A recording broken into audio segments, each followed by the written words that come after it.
Good afternoon. It's the Owner's Box, man. With myself and Ty, we're actually watching the game of the week live right now. He's gone. Because he Candyman scored. Just something a little special, something different we figured we'd do this week, man. Just game of the week. Ty, man, I think we should figure out how to do this, like, schedule there, like on the Saturday joints, do game of the week like this, man. We just go through it like some small tournament style. No, I think that'll be a fantastic idea, man. Yeah. Candy scored really fast, man, which is like crazy. Now let's see. Hey, got to put some eyes on T Hill, man. Yeah. Don't come back out in that cover 2 or whatever for that man. There we go. Get that nickel. This has been a good game so far. There's been a lot of hit stick fumbles. Have you been watching the whole game? Been overpowered for a few Maddens now, man. That shit, these game shaders need to speak on that shit. What's that? The hit stick, it's overpowered. It's been overpowered, man. Yeah. Like, to me, the only people that should be getting the ball up, like, first of all, like, to do that, you should have like over 93 damn hit power and be a superstar X factor.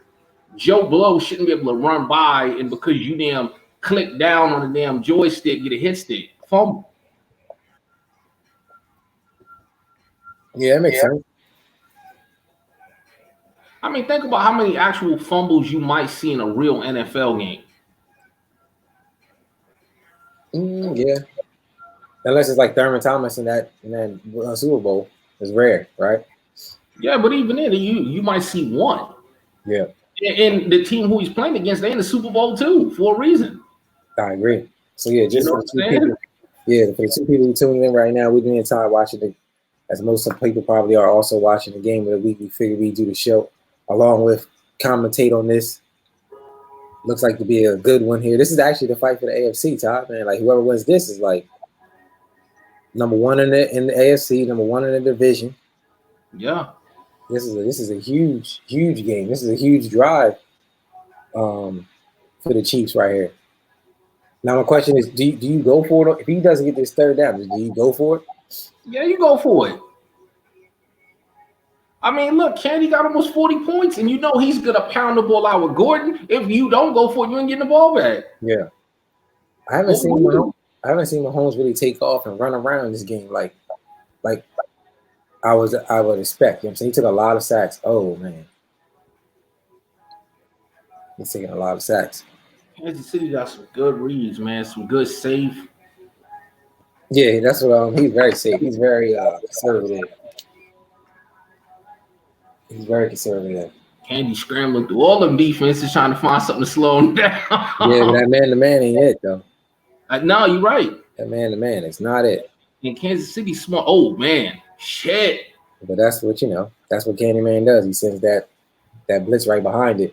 Yeah. Which is, You know what, man? It's funny, man, because a lot of people have trouble with that and that mid blitz. And for me, it's like, I don't. It's so obvious. Like you can, if you see it coming, you know how to block it up, or you know how to get the rock off. Yeah. Yeah, for sure.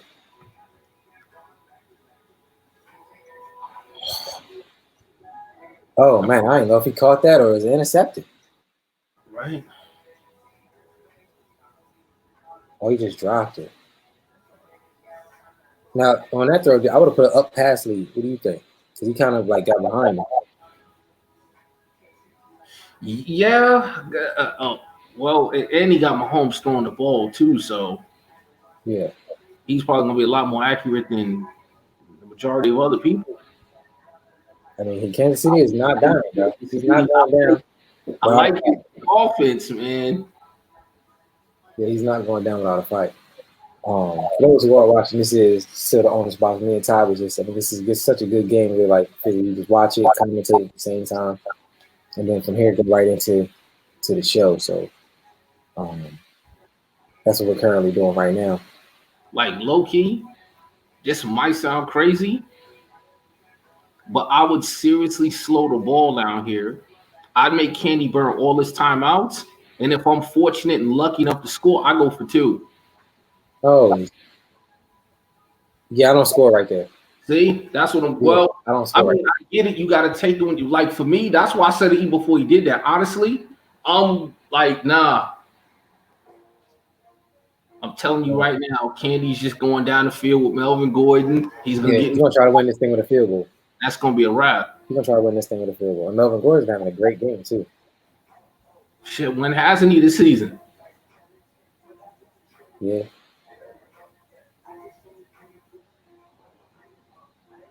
Yeah.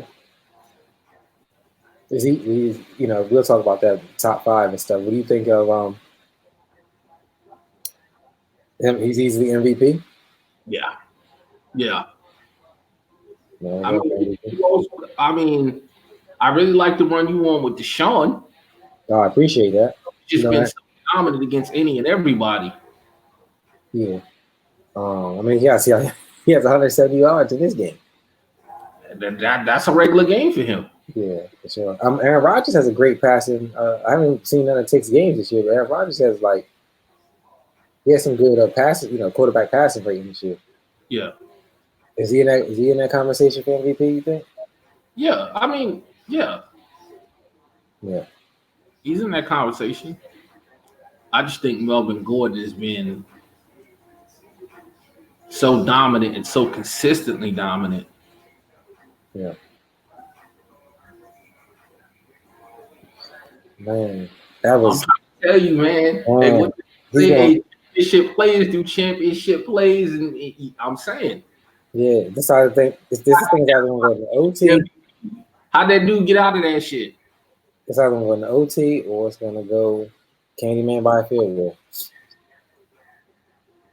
Candy by a field goal.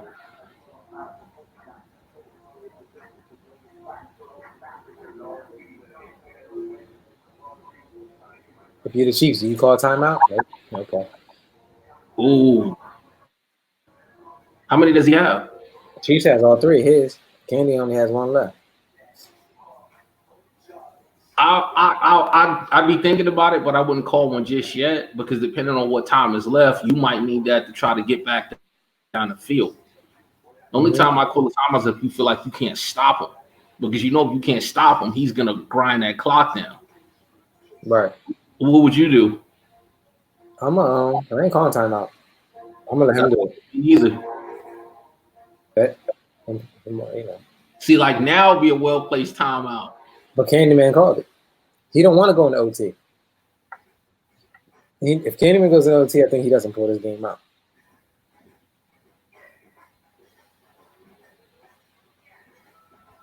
Now he can't take a sack, and once if he gets anything less out of field goal range, the clock is not in his favor, because when you do the no huddle, it burns off the whatever time plus the accelerated clock.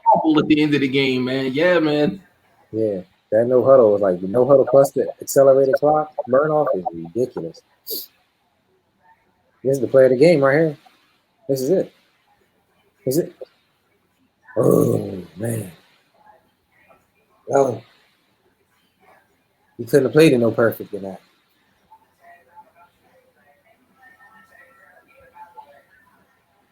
He couldn't have played it no better than that.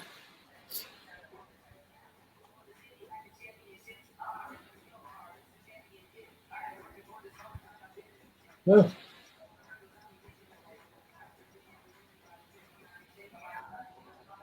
This is it. He got to kick the field goal. I mean, maybe an out route. He ain't hit that field goal from there. That's why he's done. He's done. Anything less than an out route, he's done. He's done. Anything other than a quick hitter, he's done. And he can't get tackled in bounds or it's going over to OT. That's why I really hate that he's going into this iPhone, but and he can't take a delay of game here, so he better pick something.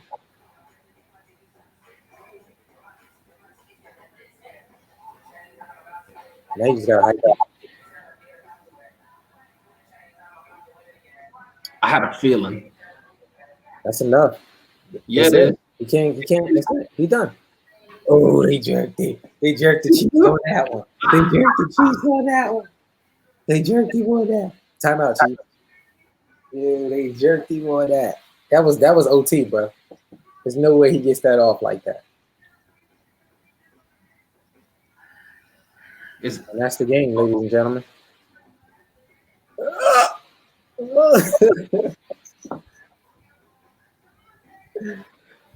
Yo.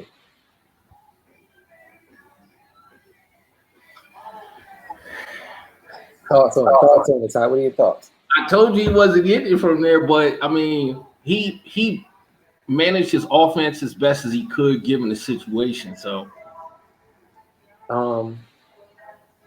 hey man, I don't know, man. I think first person with the rock wins, and Kansas City got it. Kansas City's offense was crisp. Yeah, I mean, shout out to the Chiefs for not folding under pressure. He didn't call no timeouts. He put all of it on Candy.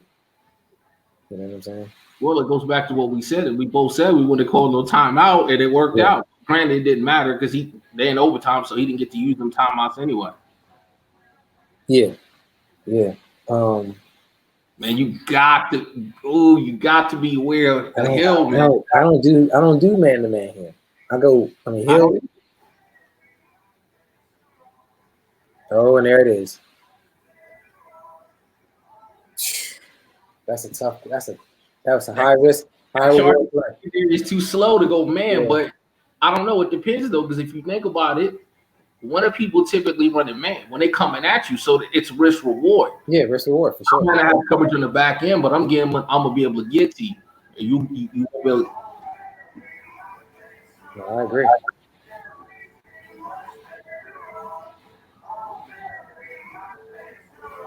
Ah, man, that's a tough.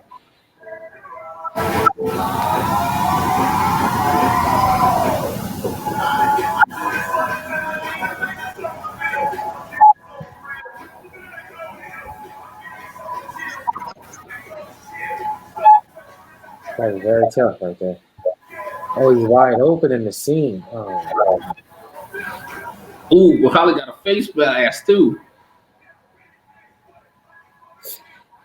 It's looking like a tough one here. What did I just said whoever get the ball first, because Kansas City's offense was moving. This is it. This is Candyman's last stand right here. I think I just pound the ball. Yeah. Oh, the running back. Oh, you see? This is why you pound the ball right there. This is it. You turn on conservative. You know what's funny? We both said the same thing about pounding the ball, but I will say this. You put it on conservative. Yes. On the rock. One, I can't fault Kansas City because his offense has been awesome. However, you gotta have the ball in conservative, brother. Come on. Conservative right there. Because his only chance is the hit stick. Like this is his last line of defense. Hit stick. I don't know what to review that because the scrum was so like crazy. I couldn't even see like really. Now you're gonna get a bunch of Melvin Gordon right now. Oh yeah. And here he goes.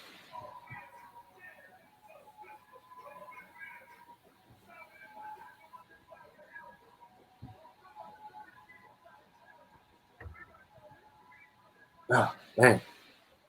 For those tuning in, this is the Honors Box for live right now. It was just such a good game of the week right now. Me and Ty figured we just pretty much just watch this commentate on it, and we still got to go to our regular topics and things like that. So please leave your comments, as we do have comments. Thank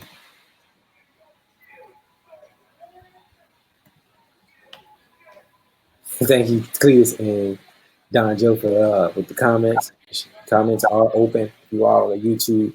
Leave us your thoughts on this game right now, the game of the week. Candyman Chargers versus the Chiefs. Jayhawk in overtime. It's looking like easily a classic right here. Maybe they tie. Oh no, there's no tie.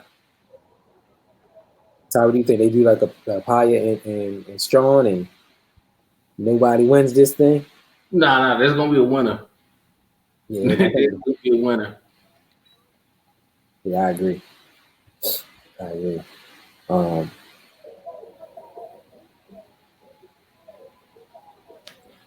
a lot of Going around. Oh man, he had that interception right there.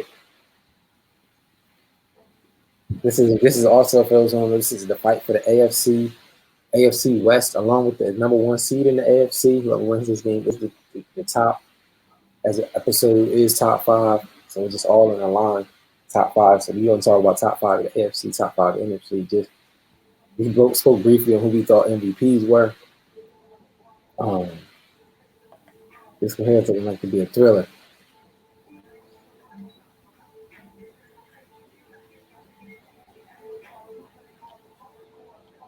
It's a lot of Candy used a timeout, Ty. He was so many hot routes. He didn't even know what to do. It's crazy.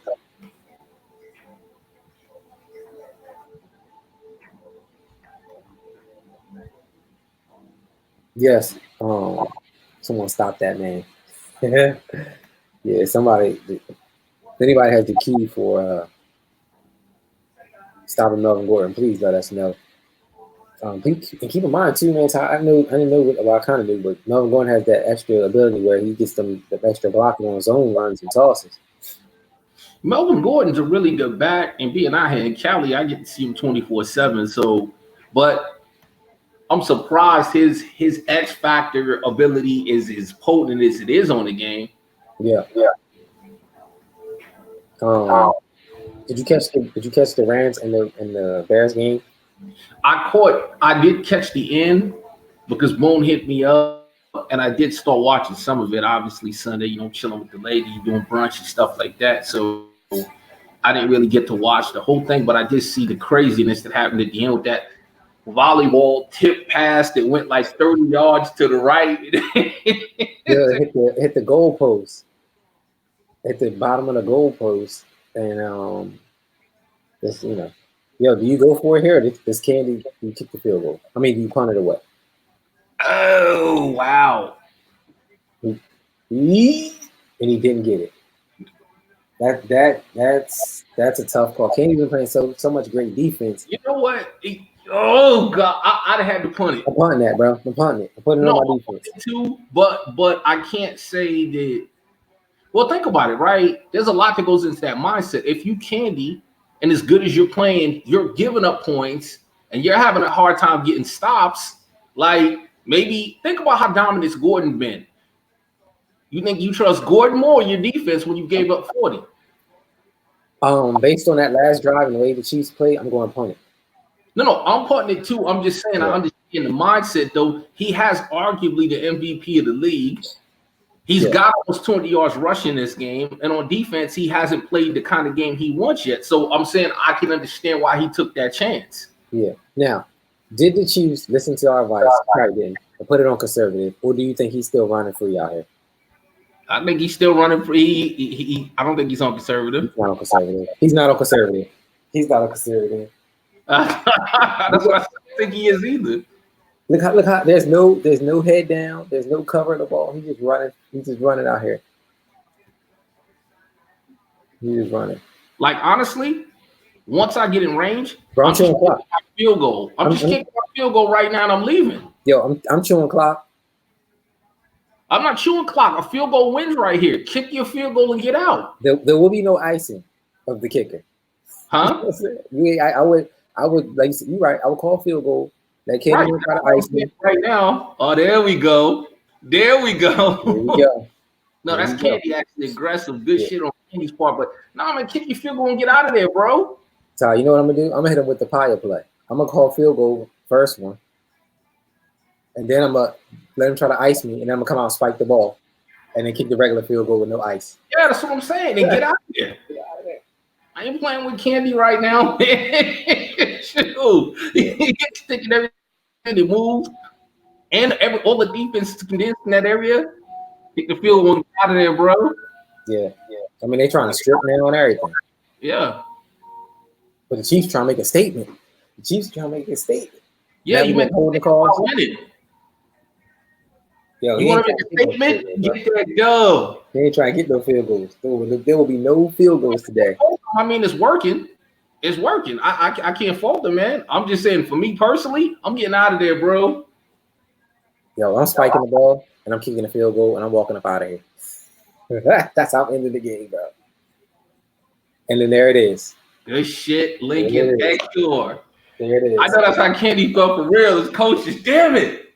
Hey, man, listen, neither person has anything to be ashamed of, man, or to hang their head about. I mean, obviously, being a competitor, if you're Candy won, you undefeated, so you don't want to take that L. Secondarily, like you said, now the race for number one in division got tight, but at the same time, if you him and you Candy, you had a lethal running game. You had some timely hit sticks and stuff when it counted. I mean, that's the kind of game though that kind of makes you not sleep though on some real shit because you was right there. But you know what?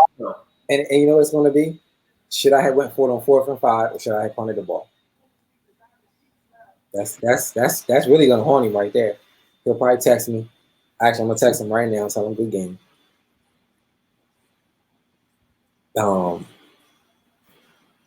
But we now have, I think does that now put the Chiefs at number 1 in the AFC? That's a pick 'em. Like you can't go wrong with Chiefs or Chargers. I mean, they literally both are 10-1. Right. They both play impressive. Handy is super run heavy, but Chiefs has a really nice offense. It ain't just cheapies underneath. Like he can hit you in the middle, he can hit you on the ends, he can hit you on the outs. Both of them made really good adjustments. I think. I mean, the cool thing is we get another one of those because they got to play each other again, right? Oh yeah, no, definitely, and that's why I said it's hard to call it, right? Like if you think about it, Chargers beat you, but you beat Chiefs. Yeah. So like it's a funky dichotomy. I guess it just depends on which style of play you like. Yeah. I would still barely have the Chargers like a cut hair ahead is number 1.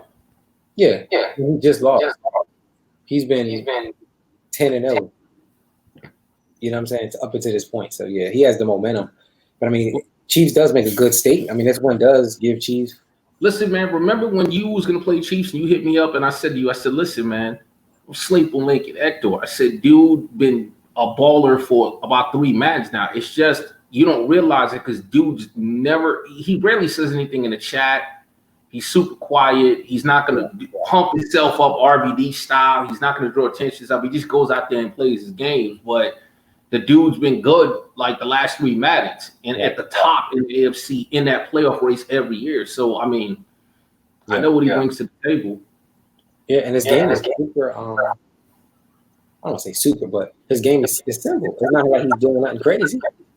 And it's he's actually playing to the strength of his personnel. He's got maybe the best quarterback in the game, arguably there with Brady. He's got the fastest wide receiver in the game. He's got a good defense. Yeah. I mean, I'm looking right now. I mean, prior to the game, the Chiefs only gave up 178 points, dude. Yeah. In 10 games. Yeah. Candy only gave up 200, so it's not like Candy's giving up a lot of points either. No. So now it was definitely a good game. Thank you guys for tuning in. For those who just joined us, we just watched the actual live game of the week, man. Let us know your thoughts about that, man. Is that something we should do like more often? Yeah, we should do that, bro. I wouldn't even mind, like you said, maybe trying to time it to where we can do it when a few different games are being played, so we can kind of do like the red zone or the NFL ticket where you hop around and hop in and comment. That'd be good. Yeah, that's something we could probably try to figure out. I'll tell you what, maybe that's his own show, bro.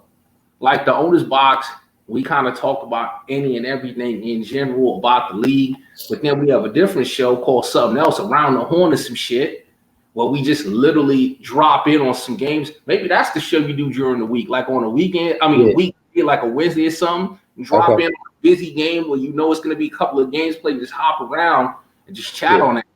Okay, sound like a plan to me.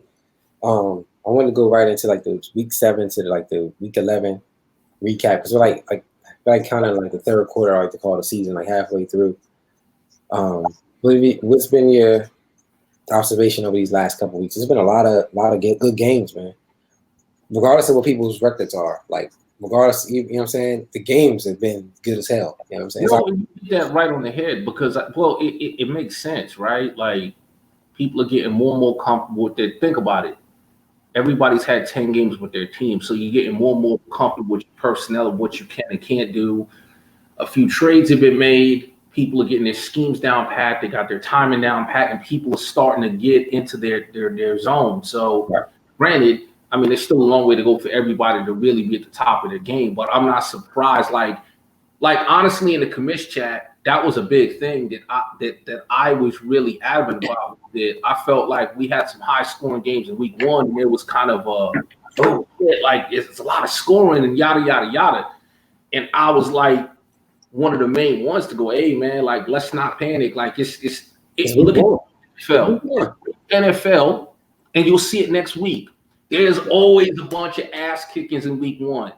Offenses do what they want to do. Defenses are trying to get in condition. They're trying to get in shape. That first month in the real NFL, there's some high scoring games. And then you get into the first week of October and all of that shit comes to a screeching halt. Yeah. Yeah, for sure. And then it's week one. It's like brand new Madden.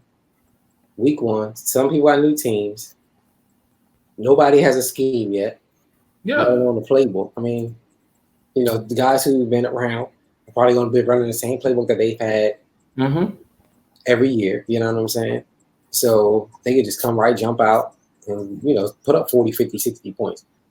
Like you say, all that's slowing down. Even now, like some teams are scoring a lot of points, but that's now on both sides of the ball. You know what I'm saying? Yeah, and it's not the same kind of scoring as in week one. Week one, it was due to sloppiness. It was due to like people throwing 6 or 7 picks and shit, and the other person capitalizing. The high scoring games now, or dudes have kind of come into their offensive schemes, and they're starting to roll a little bit. Yeah, for sure. Because I mean, you throw the ball 6, 7 times. That's That's like 7 turnovers, like 7 touchdowns or possible field goals you're giving up, or a combo of each. So that's cool.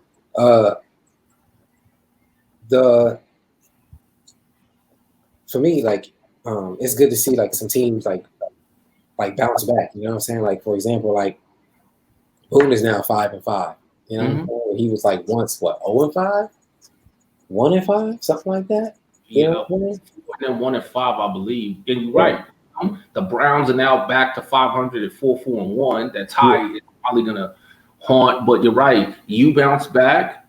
You was under 500 for a little bit. You sitting here 7-3 now. Yeah, you're right. I do want to. While you got it, like you said, I could just pull it up.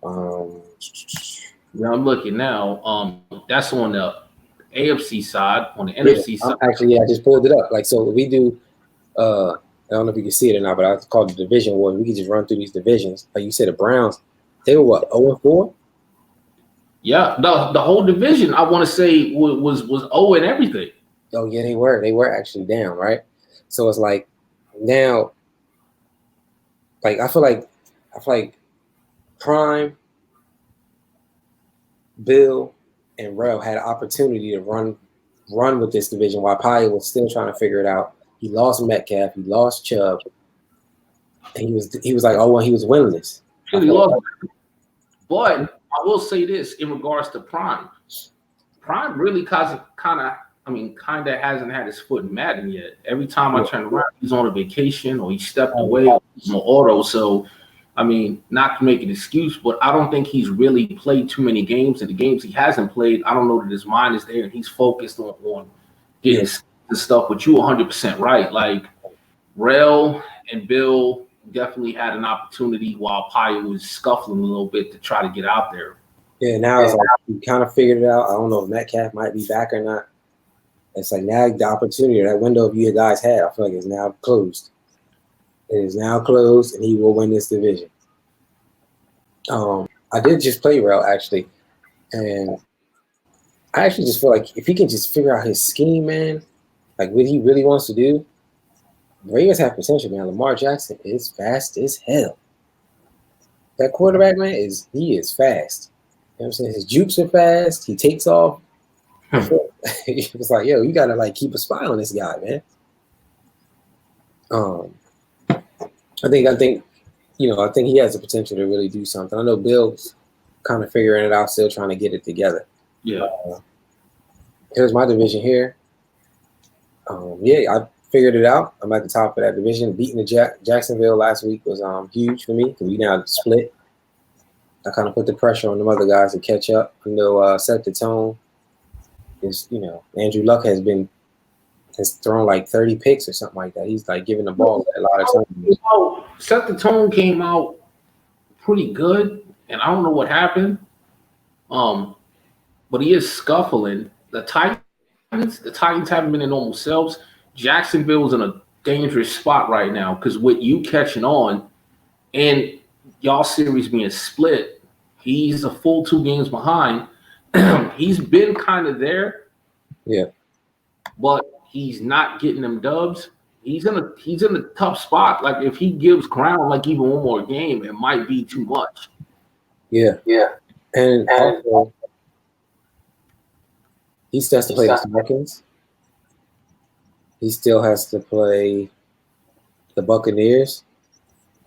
He also still has to play Candyman. That's why I said he's in a real tough spot, and I don't think the Titans can come back at this point. And I think Set the Tone's on a downward spiral. He needs to figure it out. Okay. We have NFC East. Arguably one of the best divisions in the AFC, if not the best division in the AFC. Well, I only say that because all 3 of them are like around the same. They're all a game or 2 away, outside of the Bills. And that's not to discredit the AFC West, but Candyman and Chiefs pretty much have that zone, while Doc and the Raiders are, what's the name? How do you feel about this division?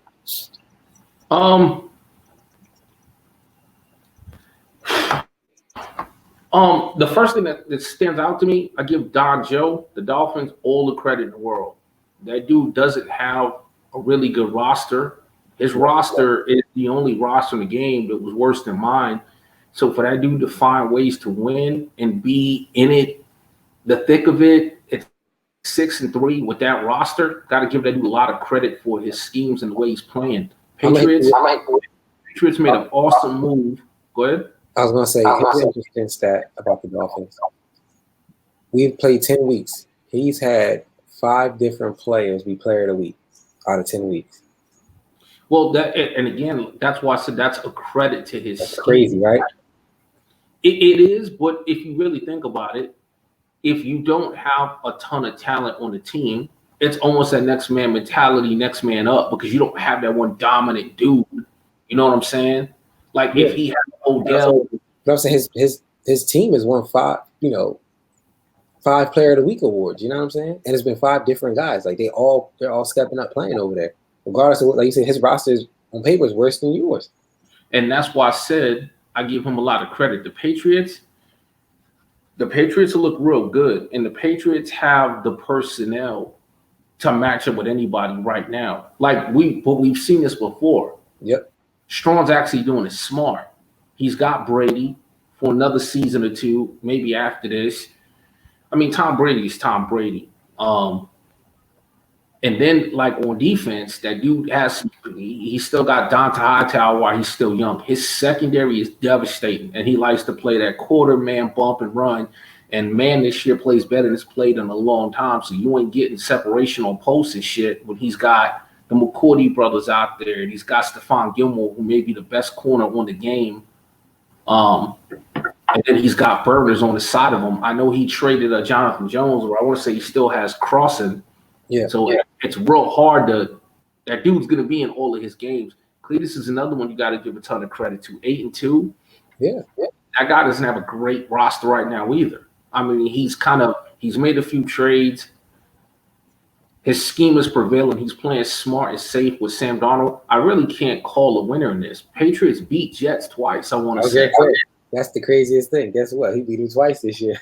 Oh, no, it's not crazy. Because last year, he beat Cletus a few times in the first seasons 1 through 3. The thing about this though is what's going to happen to seasons 3 to 8, because he always seems to do well when he's got that core Patriot team. But then between when Brady's retired, usually right.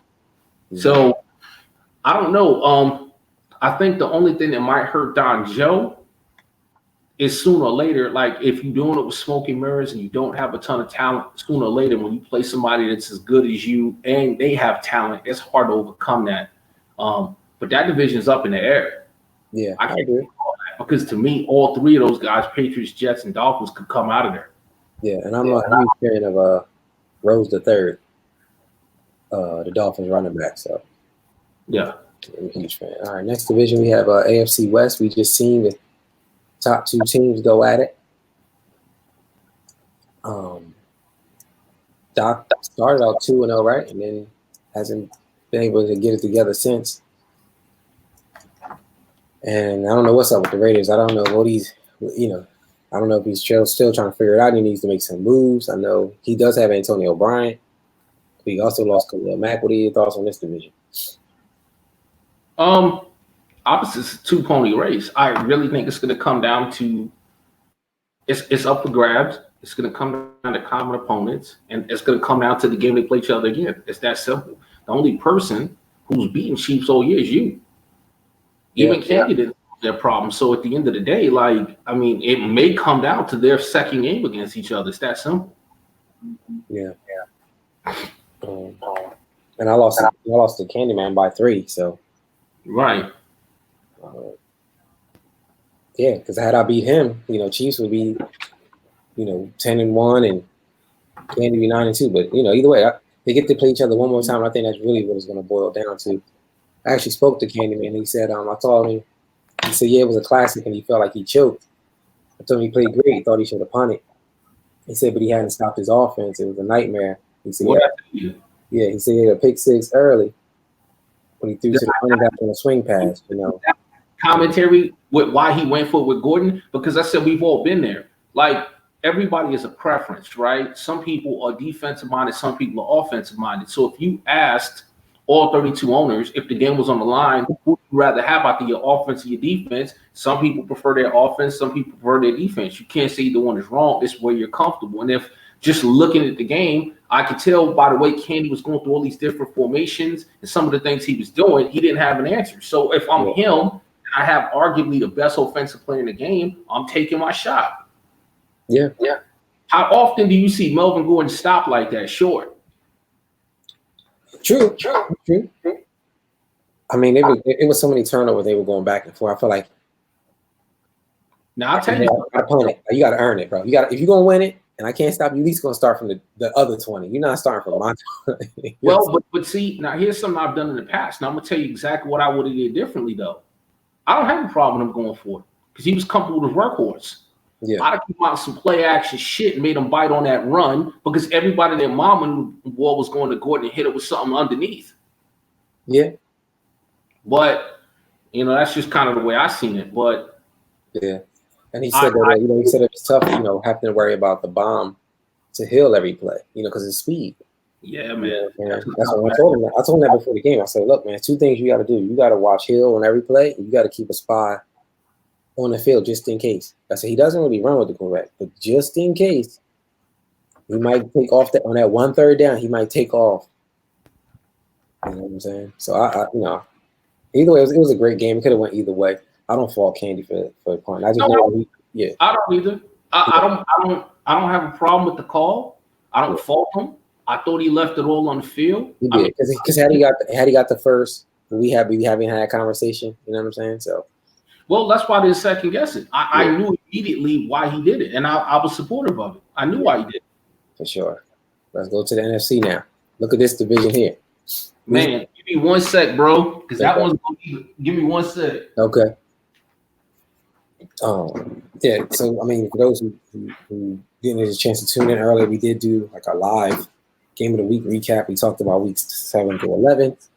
We've also spoken about game of the week. Just heard from Candy. We're now doing division wars. Myself, Ty, the owner's box. Thank you for tuning in. I guess I'll go first with the NFC North. This division here is a good one here, right? Because I know we talked about early in the season, like I kind of felt very confident that Tick was going to run with this division. He had his favorite team. He had his, looks like he has his 5 to 6 play offense down. But yet we find Tick 5-5, 5-5, which is surprising to me because he scores a lot of points, but he just like losing. It looks like in the low end. I know the Vikings had some new multiple owners. C-Dub seems to be playing. The Bad News Bears aren't bad anymore. They actually figured it out. I was calling Boone the Bad News Bears, low key. And then the Lions. I thought the Lions jumped out really early, and now they seem to be struggling a little bit. He really got hurt by that CPU loss to the Raiders. He just lost the last advance to the Raiders because he was out on vacation. And the Raiders picked up the dub against his CPU, and that really hurt because if he doesn't have that CPU loss, he's 7-3 right now, and it's a little bit more comfortable. Vikings also kind of had an unfortunate situation. C-Dub, his opponent, I want to say it was Drew the Cardinals, had said that he wasn't going to be able to play, but C-Dub, he had mentioned that to the commissions that Cardinals was not responsive, but he never requested a force and he didn't request a sim. So in that scenario, when advance comes, it's a fair sim, and he lost. Whereas if he would have played CPU or got the force, he's 6-4 right now. So this division, to me, there's question marks with everybody, right? That's Lions. I told you Lions predicament with the CPU game. I told you Vikings. Packers, I don't know, man. I've heard some whispers. I'm just going to say that, there's some people that, I heard in the league that, hey, maybe that ain't necessarily Tick playing some of them games. Okay. Well, I mean, look, I'm just going, I'm not telling you I have concrete evidence or anything like that. I'm just telling you what I've heard. And if you look at the times Tick's at work and when he can play, and you look at who he's losing to, and you watch them games, that shit don't look nothing like Tick. Now, the only person I know he has in common. Huh? That's the only person I know who he has in common is Mo. What we saying here? I'm not saying nothing because no, well, no, I don't bite my tongue, but now that's why I said I'm not saying nothing. Yeah. But just because people say it doesn't make it so. When you question somebody's integrity, to me, that's serious business. So to me, if I'm personally ever going to question somebody's integrity, I'm going to have some concrete proof or I'm going to bring it to them. And I'm going to tell you right now, no commissioners are bringing anything to him because that's just speculation. Right. Okay. And so that question mark is there. And then in regards to Boone, Boone's rounded into nice shape. I mean, like you stated in the beginning of the show, to start out at 1-4, I think. Yeah. And then 1-5 and go 5-1 since. Obviously, he's found his legs. His offense is starting to roll. He's starting to get his user traction back underneath him. Mm-hmm. Yeah, this is a good division. Like, honestly, I would honestly need to look and see who the 4 of these teams play down the stretch. Now, here we go. Bears plays you, and then he plays the Lions. And he just beat Lions. See what I'm saying? So he beats you and beats the Lions again. I mean, at this point, Boone just controls his own fate. You know what I'm saying? That's my guy. I'm rooting for him. Then it's all on him. C-Dub, probably feels away about that computer loss, but he now has to just turn it around and keep moving forward. It's just one of the ones you can't get back. So don't let that control your path. It's, the division. This whole division left for grab. To be honest. Honestly, all of them need to have the mindset that this is a 6-game season. You know how you always break it down in the quarters. All 4 of them right now need to throw their record out the window and go and say, "Hey, I'm 0-0. We got 6 games left. Yeah, I need to win as many. I need to go 6-0 or 5-1 if possible." Yeah, I agree. I definitely agree. NFC South. You know what? That's Rico's division. Rico's been quiet of late, but Rico came out the block hot. He's been hot since. He hasn't fallen off. He's got a potent game plan on offense. I mean, you got to pick your poison. I want to say Devonta Freeman is injured. Oh, he is injured. He broke a rib. Right. So it's going to be interesting to see how that affects him. Because I know the run game, he prefers to pound the ball first, but then he's got Big Julio out there. But he's still got enough of a lead to where he can stumble and still be all right. Yeah, but dude, Corey, he doesn't have the greatest roster either. He's trying to figure out the players week to week in terms of who's who, but he's there and he's around. I don't know what happened to Kurt. Well, Kurt's been inconsistent. He's had some good wins, but then he's had some bad losses. So it's kind of a typical first season thing in terms of just going through the growing pains. Ronnie kind of hasn't quite gotten on track yet this season. So 3-6, he's got some nice pieces. I think he's trying to get in the groove himself, but I think it's Rico's division. Yeah, so I mean, hands down, like I said, Falcons division. Devontae Freeman's hurt. He did get Cannon from the Jets, and Cannon looks like is very promising. He's very fast, little guy. Him and Ito Smith, I think Rico still is gonna mix it up between them and get them the same type of touches. I don't think they break all the same tackles as Freeman, but they're still gonna get a lot of touches. The Bucs look very impressive, especially them being like you said, not a lot of big names on their roster, right? Jameis Winston doesn't even have a star under his name. He was once considered a star, whatever his situation is. I do want to say one thing about the Bucs. Mike Evans is a problem. You hear me? Mike Evans is a problem. He's a problem. Do you hear me? Ty, I watched 3 of the Bucs games. I watched him play against Kurt, and he was man-child on these boys. You know what I'm saying? Mike Evans was catching. Only one problem bigger than Mike Evans with the Bucs, and that's the Bucs and Vikings have the 2 best hit sticks in our league. Period. Point blank. End of discussion. Nobody else is close. They never miss. They're both good for 2 to 3 fumbles a game. Nobody's close.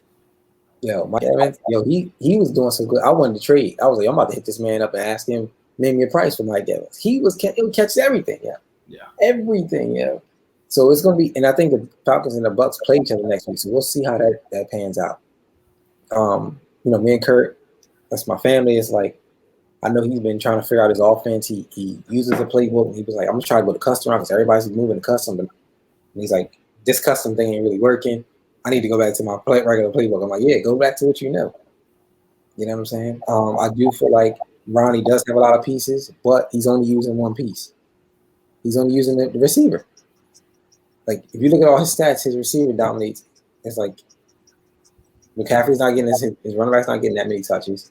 You want to know something, though? In his defense, Ronnie prefers to ground and pound, but I think he got jaded in the beginning of the season because he had so many fumbles. And I kind of would feel the same way he feels. Hey, man, I'd rather throw a pick. At least that's on me to a degree than to sit there and just keep coughing the ball up. Because any other season of Madden, he's good for trying to get McCaffrey going.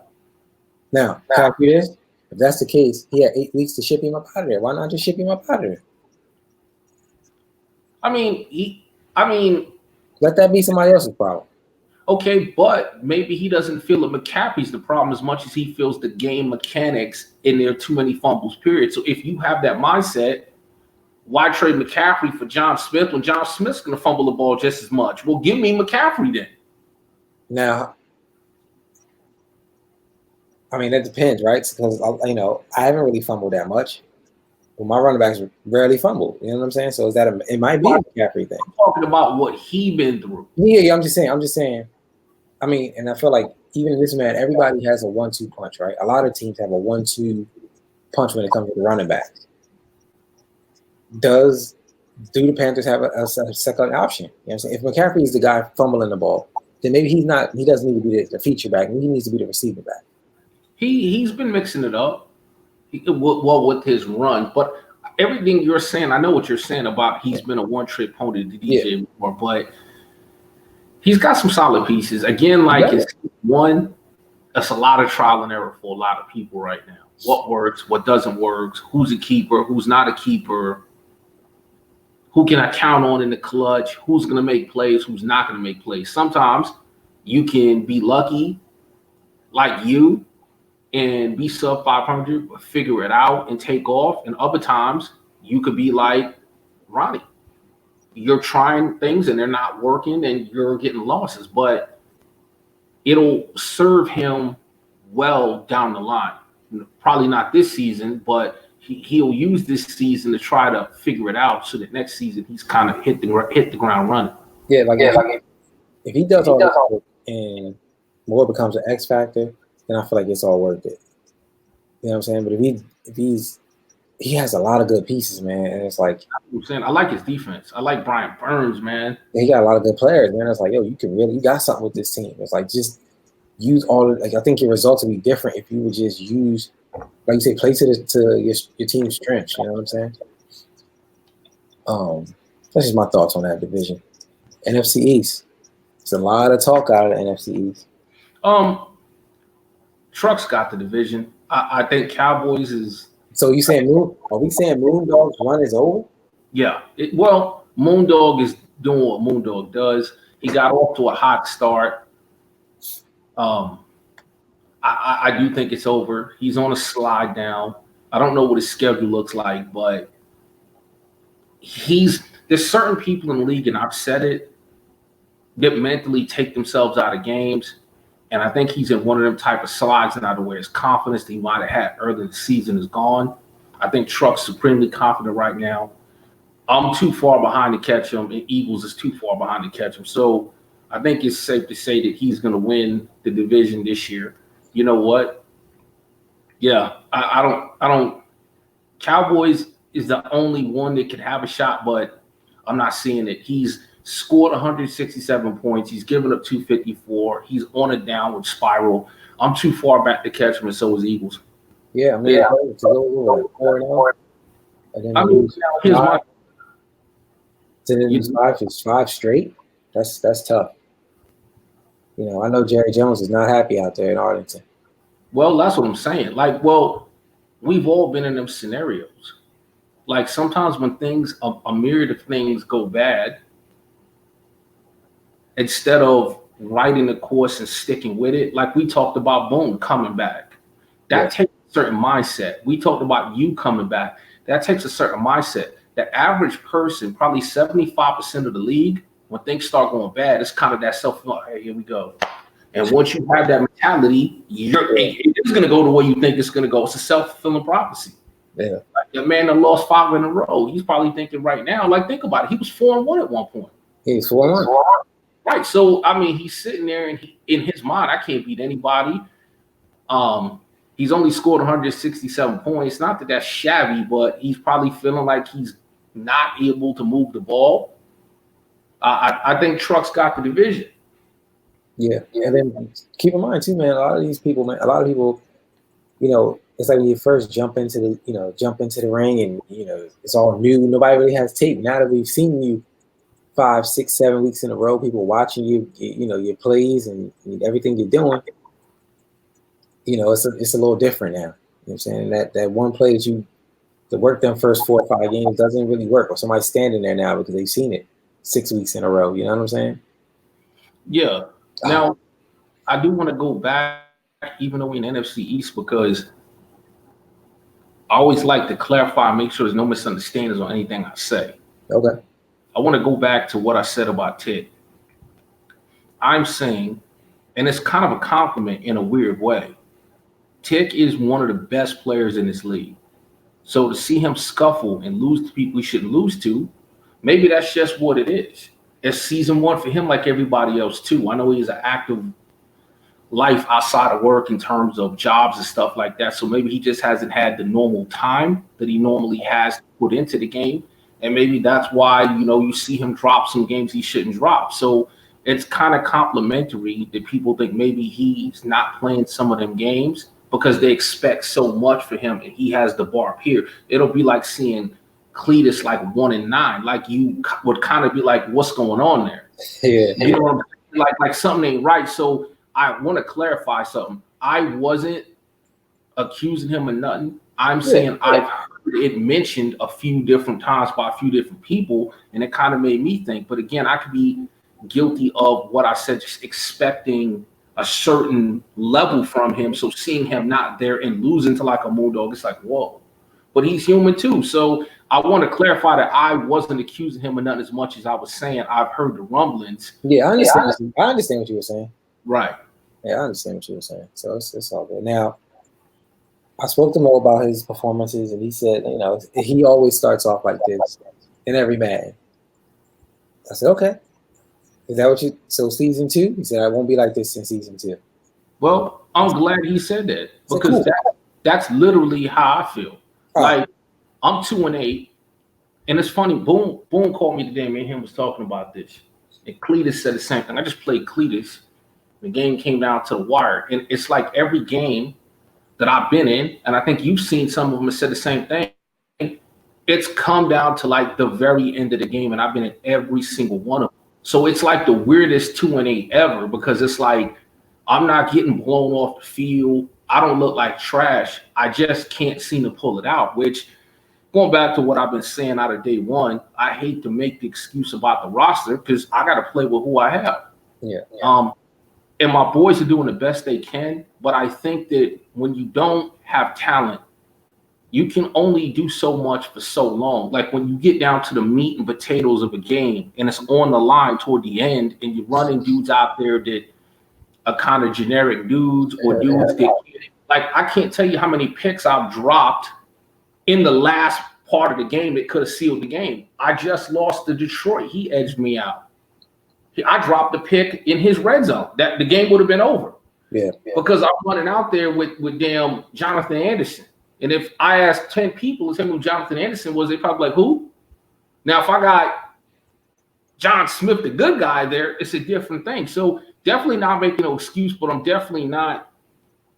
not discouraged because between a nice draft and my one's going to be high, my two's basically going to be a late first rounder. And then with the amount of money I have in free agency coming up, and I'm able to add 5 to 6, maybe even 7 impact quality players to the roster with what I'm already doing, I feel like a lot of these late losses are going to be late wins. So you're going to basically take the Yankees approach and buy your championship this offseason, what we're saying. I mean, I'm not. I'm saying, but you know what I'm saying? You're going to spend that money. You're going to spend that money this I'm going to spend it. My name ain't Cletus. Cletus to squeeze a quarter until the eagle on it screams and shit. Like you have the money to spend it. Like, I'm not buying a championship. I got to put the work in. I'm saying you're spending the money. I'm saying you're going to spend the money this offseason. Well, think about this. Somebody said this to me earlier in the season, and it's the realest thing. Damn, Ty, you got like $75 million on the cap. I said, yeah. For the first time ever. But I said it's good and bad because I have that money because that means I don't have no fucking body. Yeah. Right? Like if I had Jadeveon Clowney, J.J. Watt, and D-Hop, I wouldn't have $75 million. Like if I still had Odell and Landon and Snacks and OV. Them 3 players. Like no other Madden that I have money. If anything, I was nipping and tucking to keep everything together. But I ain't got no damn body. The 3 players you named on that's $300 million. Exactly. D-Hop, Clowney, and Watt, $300 million. That sounds stupid. It does, but conversely, you're 7-3 with them 3 players, and I'm 2-8 running around with Jonathan Anderson and Chris Slayton. Yeah, I mean, you get what you pay for. Like there's a lot of quality people in this league, and it's funny because I thought to myself, man, okay, Don Joe's roster is rated worse than mine. How is he winning? And then the thought occurred to me, and it's something I talked to you about, and it's something I talked to Cletus and Boone about. Don Joe prefers to run the ball, right? So you look at what he's doing with Larry Rose. He's run first. Yep. So you don't have to have look, it's great to have Melvin Gordon, or it's great to have Saquon, or Alvin Kamara, or Zeke. It's great to have them guys. But it's proven you can go out there with Larry Rose and still run the ball effectively. So the problem with me is, any and everybody that knows me knows I go as my quarterback goes. It's not the same. You can't have a no-name dude or Daniel Jones right now who's like a 66 QB, 66 OVR, lead you to victory. You can have Larry Rose and he can lead you to victory. you can't have the trigger man on your squad be subpar if you're pass heavy and get a good result. So all in all, as weird as it's going to sound, I'm actually happy with the 2-8 because it's not a bad 2-8. It's a bad 2-8 from a record standpoint. Yeah, but you're not blowing out every game. You're not losing. From what I see on the field, I know I'm right there. It's just a matter of some playmakers on the field. Yeah, for sure. NFC West. Now, let me go first because there was a guy in this division who I had no clue who he was. I didn't know him. And that's not to disrespect him, but I'm talking about the Rams, John the Bullet. They're like Gates, you, Dre, and John the Bullet. Let's make a good division. I'm like, who the heck is John the Bullet? Who is this guy? I don't know this guy. And I watched his games. He's solid, man. I watched his games. I watched his game against earlier with the Bears. He's solid. Gurley is running like crazy. I think that Dre can't take no days off in this division, or John the Bullet's going to take it. Now, can I just stop you right there? Yeah. Because we did our first, you told me that Dre was going to win the division every year, and I told you you were wrong. Yeah.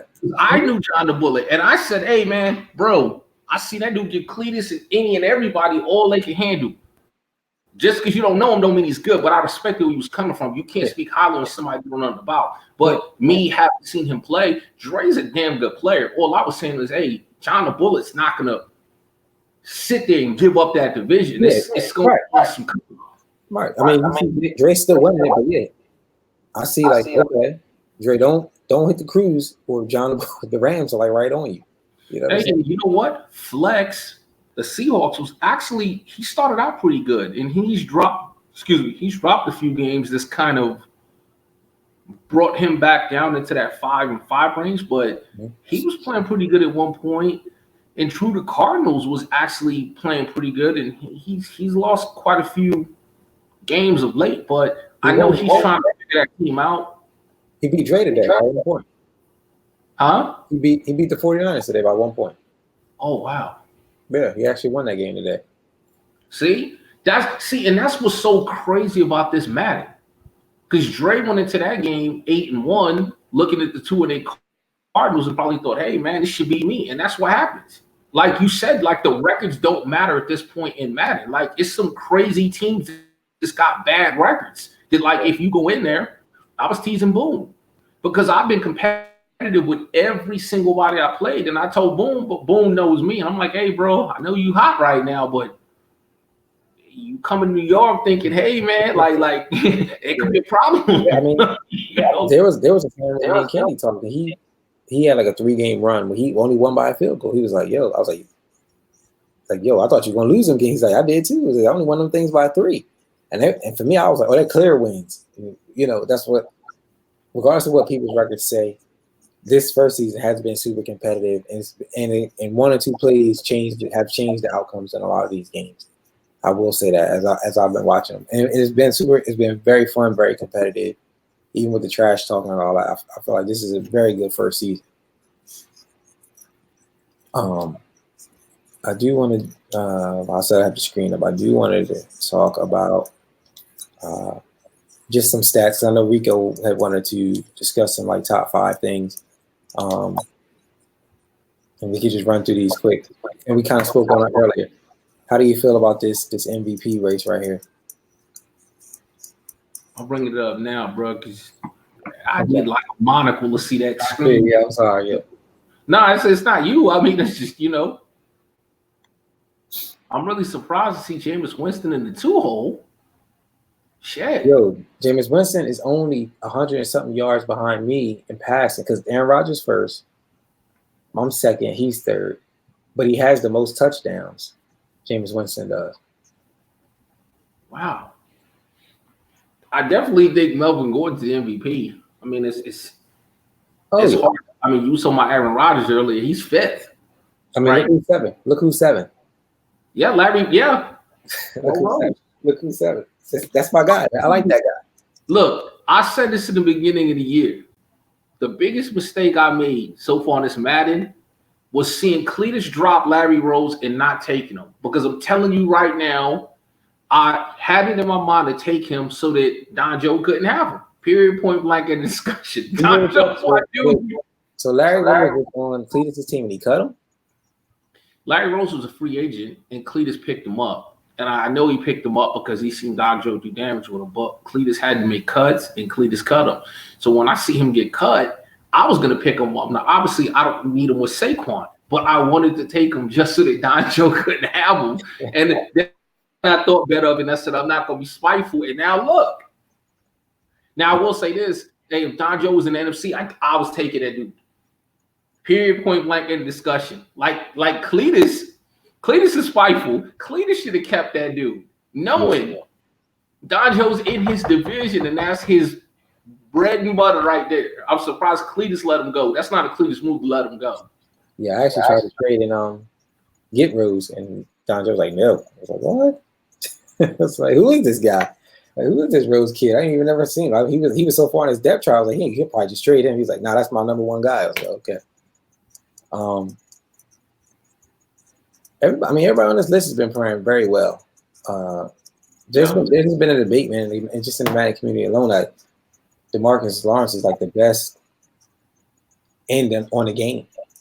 You know what? Hey, man, I played the Cowboys twice this season, and I want to say he probably has 5 sacks against me in 2 games. So out of his 20 sacks, he's got like 4 or 5, given up by me. So I ain't gonna argue it. Yeah. I ain't gonna argue that shit. For sure. We'll just run through these here offensive players of the year. Of course, that's not even debatable.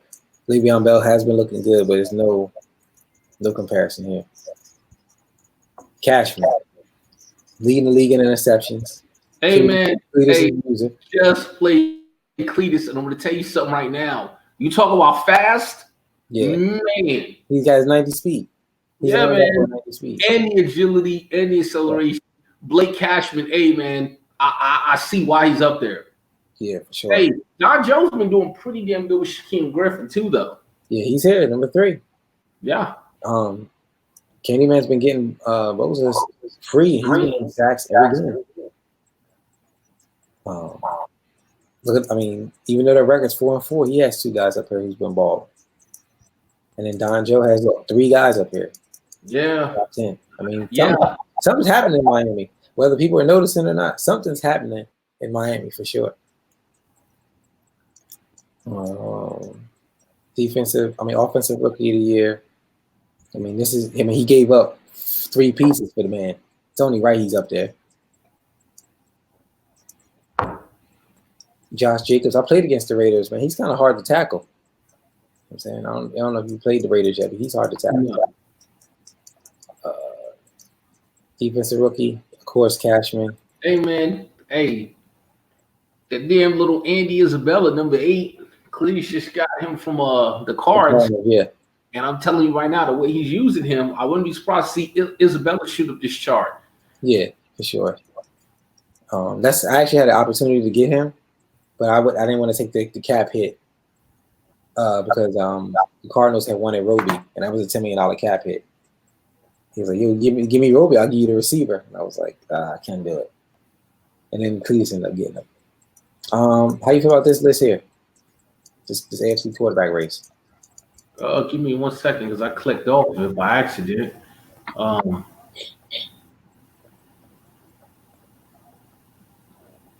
feel good about it. Now is Mariota playing better than Brady right now? Okay, to be fair, I haven't really seen a lot of Titan games. I've seen strong games, and Brady looks great, but I haven't seen too many Titan games to say yay or nay. I'm surprised to see that, but I can't actually come out and say, hey, man, I'm surprised Baker Mayfield is down this list at 7. Yeah, I feel like I haven't seen any Titan games really this year. Right, so I can't say he's not worthy when I haven't really seen him play. Yeah, I agree. I actually like Deshaun Watson, man. When I first played it, I was like, oh, this is going to be a process. But now I figured it out, man. I kind of figured him out. I like the way you play with him. You got, like I told you the other day too, I'm surprised you're so efficient with him. Yeah, I figured it out. I'm like, you talked about Mahomes and not running. You got a lethal weapon that you don't hardly use in terms of running with Watson. So here's my thing, right? I've learned this. I would love to, right? But when I start running with him, and I know he has the ability to respond faster to user things, I tend not to slide, and I get hit and he fumbles. It's like I used to having a Ferrari and trying not to open it up. You know what I'm saying? So it's like I'll get out in the open space and I'll start juking and spinning, and he get hit and he's fumbles, and I just be like, you know what I'm gonna do? I'm gonna just stand in the pocket. Well, no, and I don't blame you because I have the ability for the first time ever, of having a mobile quarterback, and Jones actually gets out and scrambles pretty well. But the only time I choose to run him is when I don't have a choice. Yeah. Or if everybody's dropped so far back and I'm sliding, because at the end of the day, what's the best case scenario? He runs for a touchdown. Worst case scenario, he's out for 8 weeks. Was it worth it for one touchdown? Right. I'm never going to do that juking and all that bullshit, even if he can do it or not, because the risk reward is too high the other way. What's your best outcome? You shake everybody, you get a touchdown. Your worst outcome, he gets his ribs broke and he's out for 8 weeks. And that's happened. He's been hurt twice. Right. So he's been fortunate to come back. I was like, thank God. And I'll be like, I'm chilling. Like I'm only gonna do it when I have to, and I'm gonna just slide. You know what I'm saying? I'm gonna just do it. I'm gonna just slide. I'm gonna treat him like a pocket guy. Yeah. So again, this is a crazy list right here. These guys have been like putting in work. I mean, aside from Melvin, he obviously, but Le'Veon Bell's been running good. Sony Michel's been running good. Rose has been running good. The Chiefs, Damon Williams. All these guys, man, have been running very well. Michel's over Rose. Oh yeah, for sure. I don't understand that neither. But they all been playing good. All these guys have been playing good. Hey man, how is Leonard Fournette been looking? I see him down here at 9. Boone and me was talking the other day, and he was telling me just like in real life, he thinks he's soft. I totally disagree with that, because in UG I play with the Jags, and Fournette's a freaking monster. Like, it's one thing to be injury prone, it's another thing to be soft, and they're entirely two different things. So he's not a blazer, but he's super hard to tackle. He's like a Brandon Jacobs type back in the day. He's almost like the Saints running back, the Kamara. He's not as fast though, but it's going to take 2 guys to tackle him. Like, don't try to tackle him high. Make sure you get the right angle, because he'll just run right past all them tackles. He'll just run right through them. So, that's my evaluation of playing them twice this season. Tyreek Hill, we just seen him put in some work. Metcalf is, I feel like this guy just sends him straight a lot. Well, think about this. The closest thing that I've seen to Metcalf in terms of the way he's built and his attributes is Calvin Johnson from Madden, like 13 and 14. Now, I'm not saying he's that guy. I'm saying he's built like that guy. So think about what we were saying about think about who's actually dominating the game. Tyreek Hill's the only person on the game that has that type of speed. So he's going to get his, because just nobody can keep up with him. But look at the types of receivers that are dominating games. Mike Evans, DK Metcalf, Julio Jones, because I've seen Rico working with Jones. They're the bigger body dudes. Yeah. It ain't the little scat dudes hitting these posts and cuts and jukes and shakes. It's these grown-ass men out on the perimeter just taking the ball out the air, man, on the edges. Yeah, and I think the abilities play a huge factor with these receivers. Like, I have Watkins up here, and I got Fuller now. Like, Fuller has the post elite ability. Yeah, the abilities on these players, man, are like, whew, they mean something. You know what I'm saying? They definitely mean something. So that, offensive lineman. Buffalo with somebody on a list. Zay Jones. The 10, but it's just still cool to see Buffalo with anybody like on a list. Yeah. Offensive lineman, I'm gonna just run through them. I don't really know. Offensive lineman. I'll let Madden pick those. Defensive lineman. Boza. They have him at first, and then now good. I'm glad to see Mike Pouncey up there, because I'm like, Melvin Gordon ain't like somebody's blocking for Melvin Gordon. So it's funny, like in the real NFL, like think about it, right? People always talk about real life how good the Steelers line is, but how much of that is Le'Veon Bell making them look good? It works hand in hand. So I was gonna say it's crazy to see Melvin Gordon leading the league in all this rushing and no charges on this list, but Pouncey's it too. Yeah. I'm gonna go to defensive lineman. And we have Bose at 1. I think that's not even for debate. He's having a great year, right? Yeah. He's having definitely a great year. I'll just run through the bottom of the list here. Best linebacker, I feel like it's going to be Cashman or Griffin. Von Miller's having Von Miller's at 4.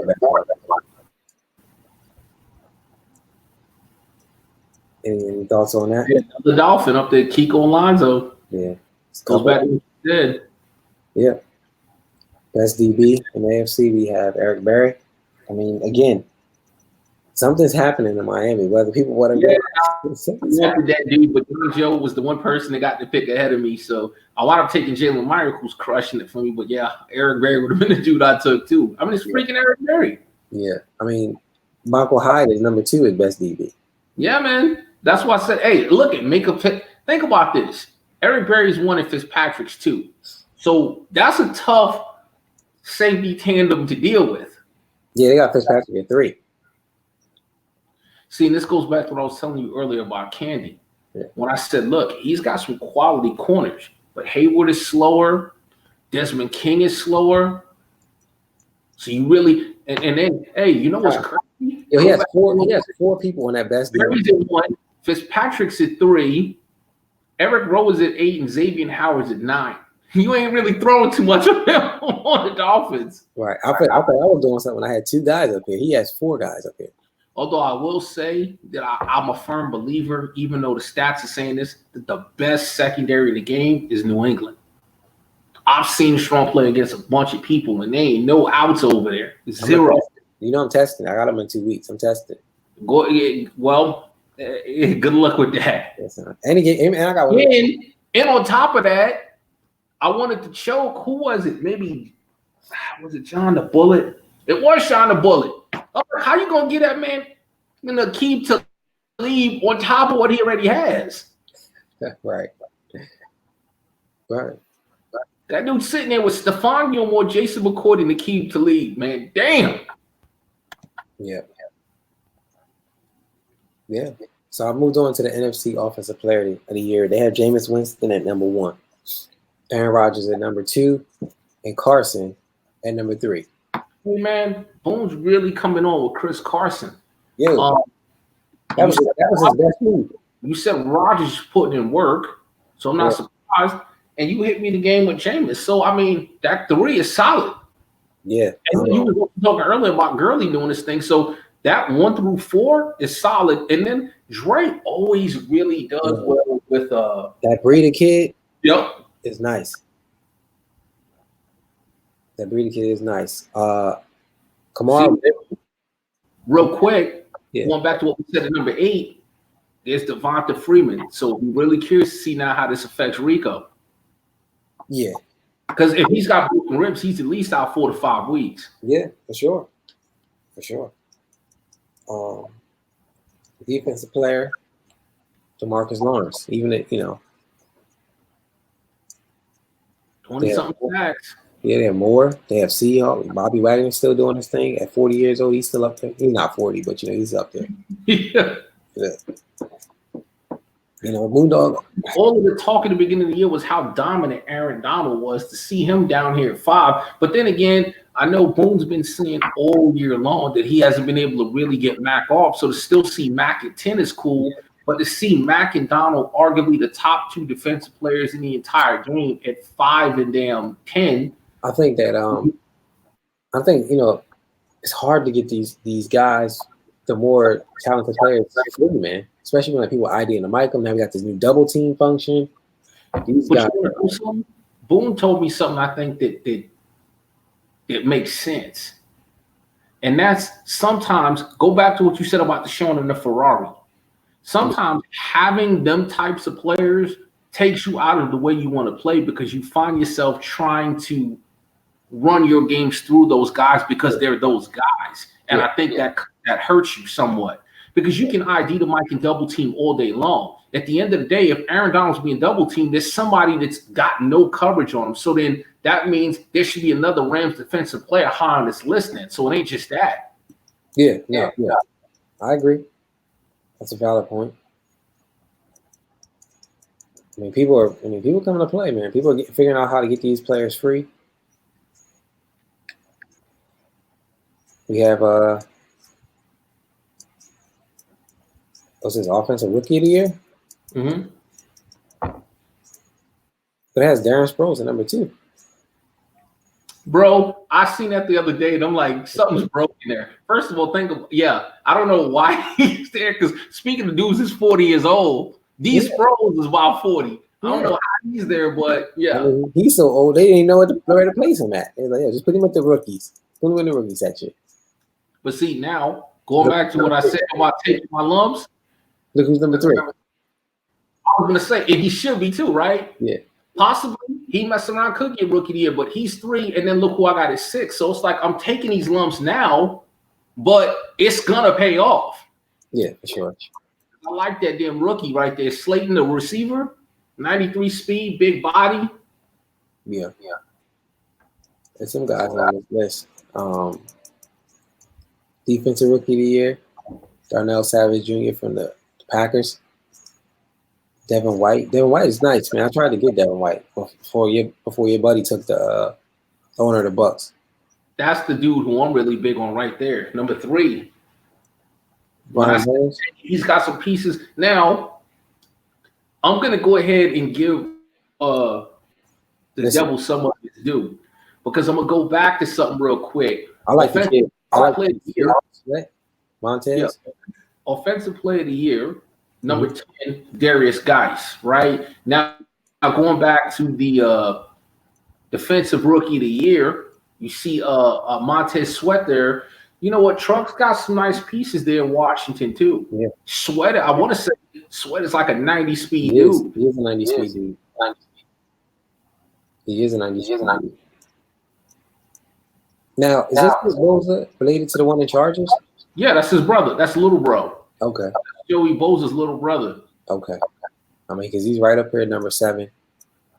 And Truck has somebody else there at number 9. And you have Dexter Lawrence at 2nd and number 10.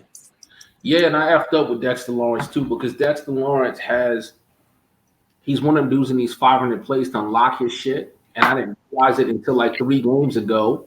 So now I'm putting him in all types of plays, and he's starting to make a run. But I have a feeling he's going to be star dev or something like that. So I'm trying to get him involved. And that's why I said the young Giants, hey, you see the future. 3 rookies on these 2 lists, man. I get some free agents and some draft picks around them. Yeah. That makes sense. So, I do want to take it to some questions and answers real quick. Don Joe had asked this. When you do that, I'll run through the rest of the AFC, NFC, because the AFC got their love. I forgot the NFC, AFC. I forgot some players. Yeah, we didn't do best running back. We didn't do best receiver. We didn't do best O-line. We didn't do best D-line. We didn't do best linebacker. Bro, my bad. That's totally my fault. I'm sorry. Let's do best QB. See, you know what I don't be understanding? And I've always said this, and I talked to Cletus about this. Jameis Winston, I think, is 2nd for the MVP. But Aaron Rodgers is the best quarterback. Like, to me, that doesn't make sense. Yeah. I agree with that shit. If he's so dominant, Winston, that you've got him for MVP, how is he the 2nd best QB? I think the QB goes off pass rate, but the MVP goes off like most valuable player overall. I don't know, bro. Hey, you want to see something crazy? Who's number 7 for the best QB? Yeah, I see that. That's just crazy. The youngster's coming along. Yeah, he's trying. We have best running back, Chris Carson over Todd Gurley. Hey, man, Boone's he's a Boone type runner, a physical. I told like the Boone early in the year too. Boone doesn't do well with like these slashers. Like he wanted to get Todd Gurley earlier, but I told him I felt he should stuck with Carson because that's the type of runner. Remember when he had Seattle and he was Thomas Raw? He does good with physical bruising dudes. Yeah. I actually tried to get Cohen. I was like, send Cohen. I mean, no need for him to be sitting at number 2. Let him be great in Houston. He laughed. I'm surprised Dice is low on his list. Truck has a nice run game. Yeah. You know what, to me it's funny? I think that this list has changed only because Devontae Freeman got hurt. Like, I mean, he was arguably, him and Melvin Gordon were the best 2 players, running backs this season. But then he gets hurt. And now it's like the NFC running backs, like, it's like open. Not to take anything away from anybody who's been in the NFC, but Devontae Freeman has been dominating all year.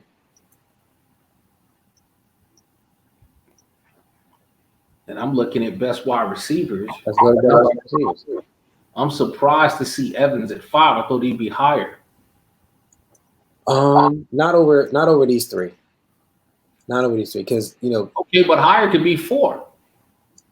Rashad Perriman has been doing work. He'll definitely be doing work. And DJ, honestly, I haven't seen Brandon enough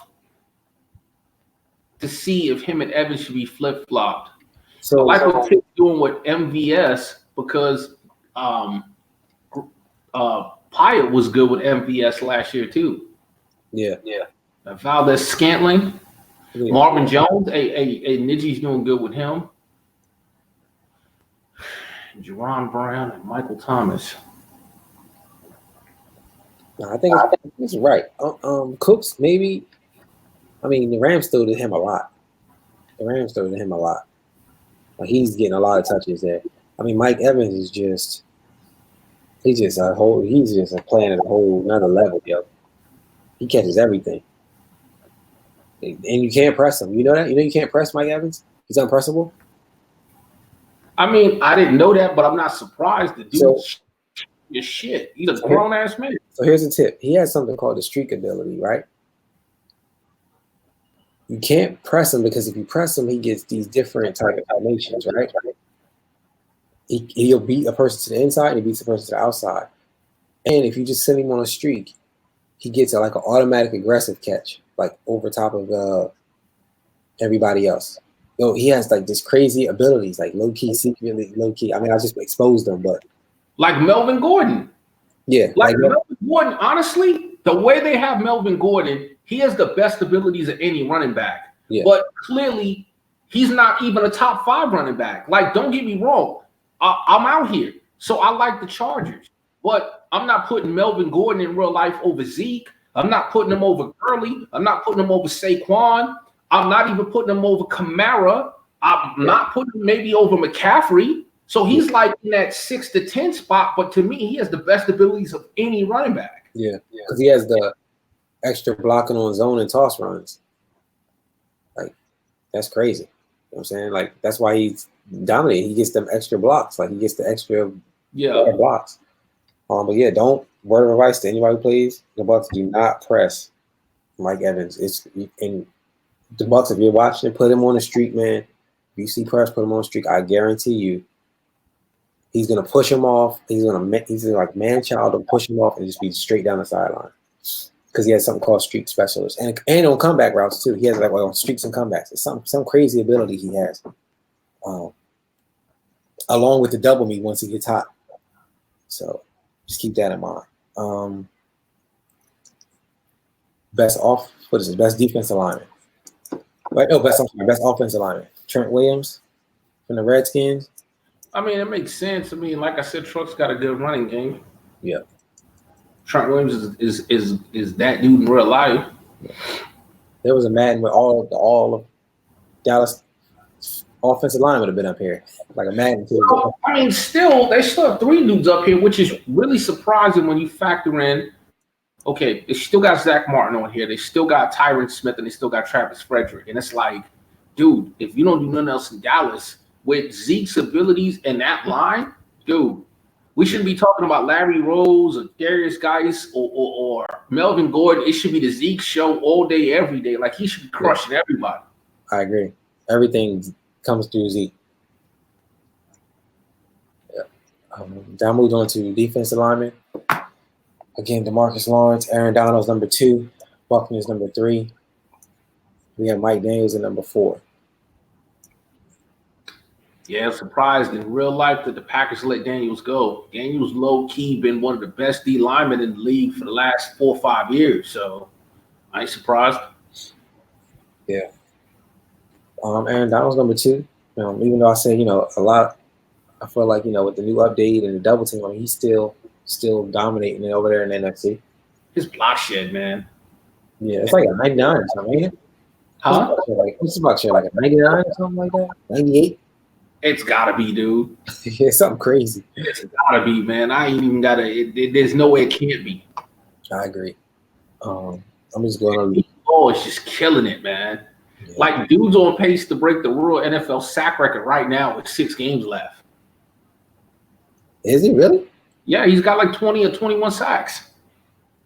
He's head and shoulders leading the league in sacks. That's crazy. That's crazy. That's why. Think about this.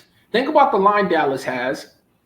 Think about Zeke and his ability. Think about Byron Jones and his abilities. Think about them linebackers, Leighton Van Der Esch, and them Sean Lee and Jalen Smith. And you got D-Law, Regan Havoc.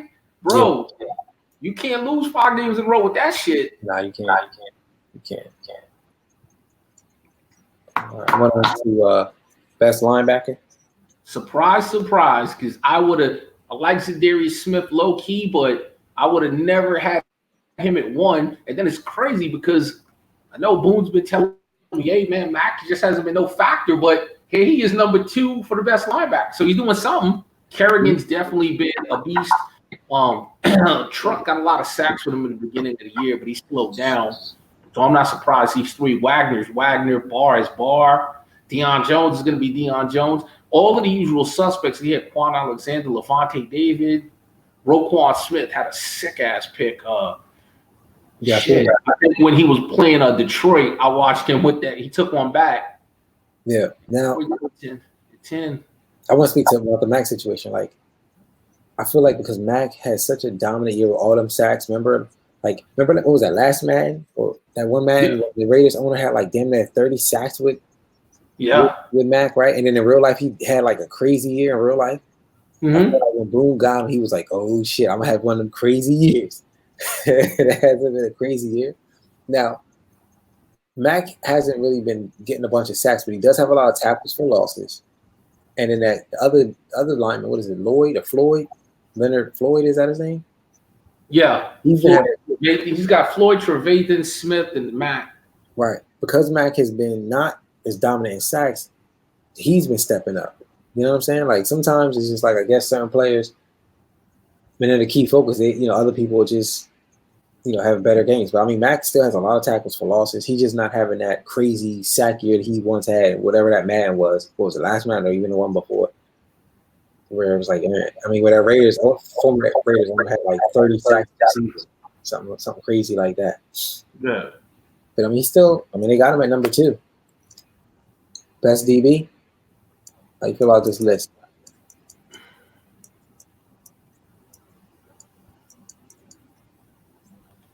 I'm all right with it. Okay. I mean, no secondary players really been crushing it in terms of like you normally see. Yeah. So, I mean, I'm all right with the list for how it's structured right now. Okay. And then best kicker. Now is that all the positions, right? You went through all of them? Yeah. Yeah, we did. Okay, cool. Cool. I'll go to some questions and answers that was on the YouTube real quick.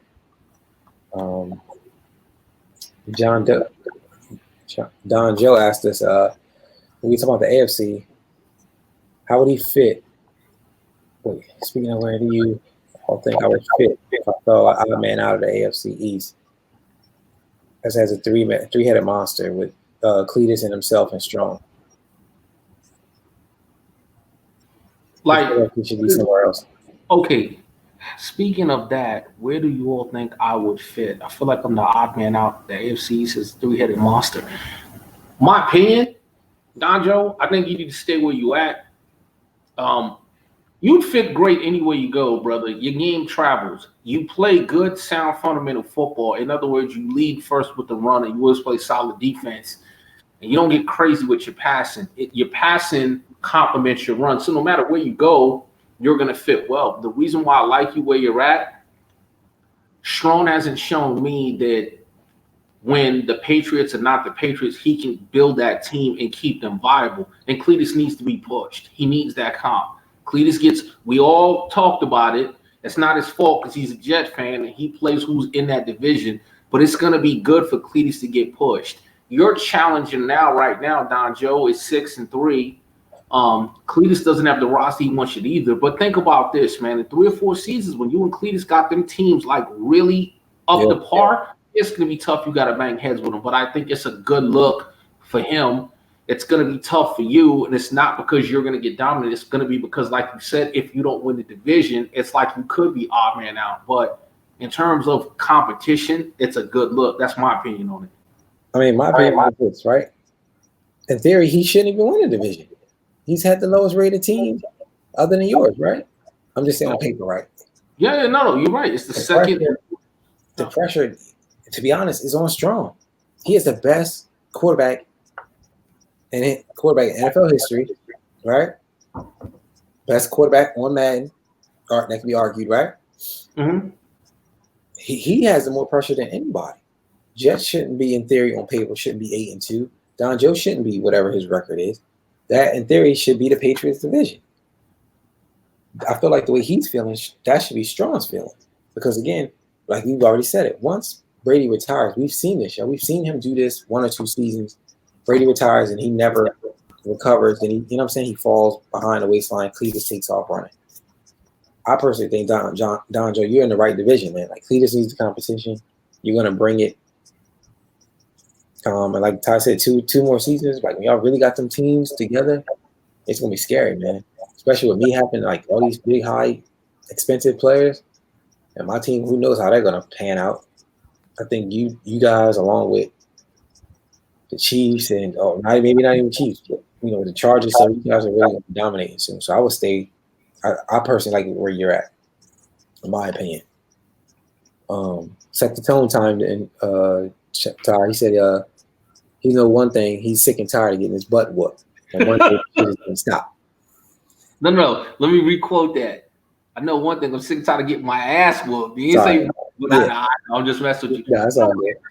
I agree with him because that's why I said I don't really know what's happening there because even these games he lost, he was competitive and like weird kind of shit happened and he put up points. He came out pretty hot. He was the one that was laughing at people being Owen, so because he was doing well and he came out well, and he's got luck. And everybody I know that's played Luck's like, yo, Luck's a problem. Several people tried to trade for him. He's got some talent over there. And the games he lost, it was weird because he still did well even though he lost. So I'm not really sure what's happening right now. Yeah. Luck does lead the league in interceptions, but he still throws a lot of dots, though. You know what I'm saying? If I set the tone, there's a lot of football left, man. You got a lot of time to figure it out. It's only year 1. There's no need to like jump off the bridge and start trading and all that crazy stuff. You got a lot of, build around Luck because he's gone in real life. So he's retired in real life. So this is going to be your last, who knows, when your last man with him, you might as well build around him and have as much fun with him as you can. Ty, Don Joe said the MVP is based off TDs and best QBs are based off their yards per game. Okay, let me clarify what I was saying because I'm not talking about the technicalities in terms of what constitutes what. I'm saying it makes sense. That'll be like somebody that can run but can't walk. Does that make sense? If you're the most valuable player of the entire league, in a sense, you're a dominating, devastating player. So if another quarterback is rated higher than you, then he should be the MVP over you. Like, I understand the technicality of it. It doesn't make sense. Yeah. Okay. Makes sense to me. I mean, your point is valid. That makes sense. The Bucks said that he did it last game with a 100-yard reception. When I talked about somebody pressing him, and he just tosses him to the side because he can beat him inside, he can beat him outside, and he said he did it with a 100-yard reception. Yeah. So again, if Rico, if you're watching, don't, or anybody who has to play the Bucks, do not press Mike Evans, no matter what. Press, show blitz, and then back that corner off of him, or you will get beat. You want to hear crazy? Yeah. Since you putting that out there, if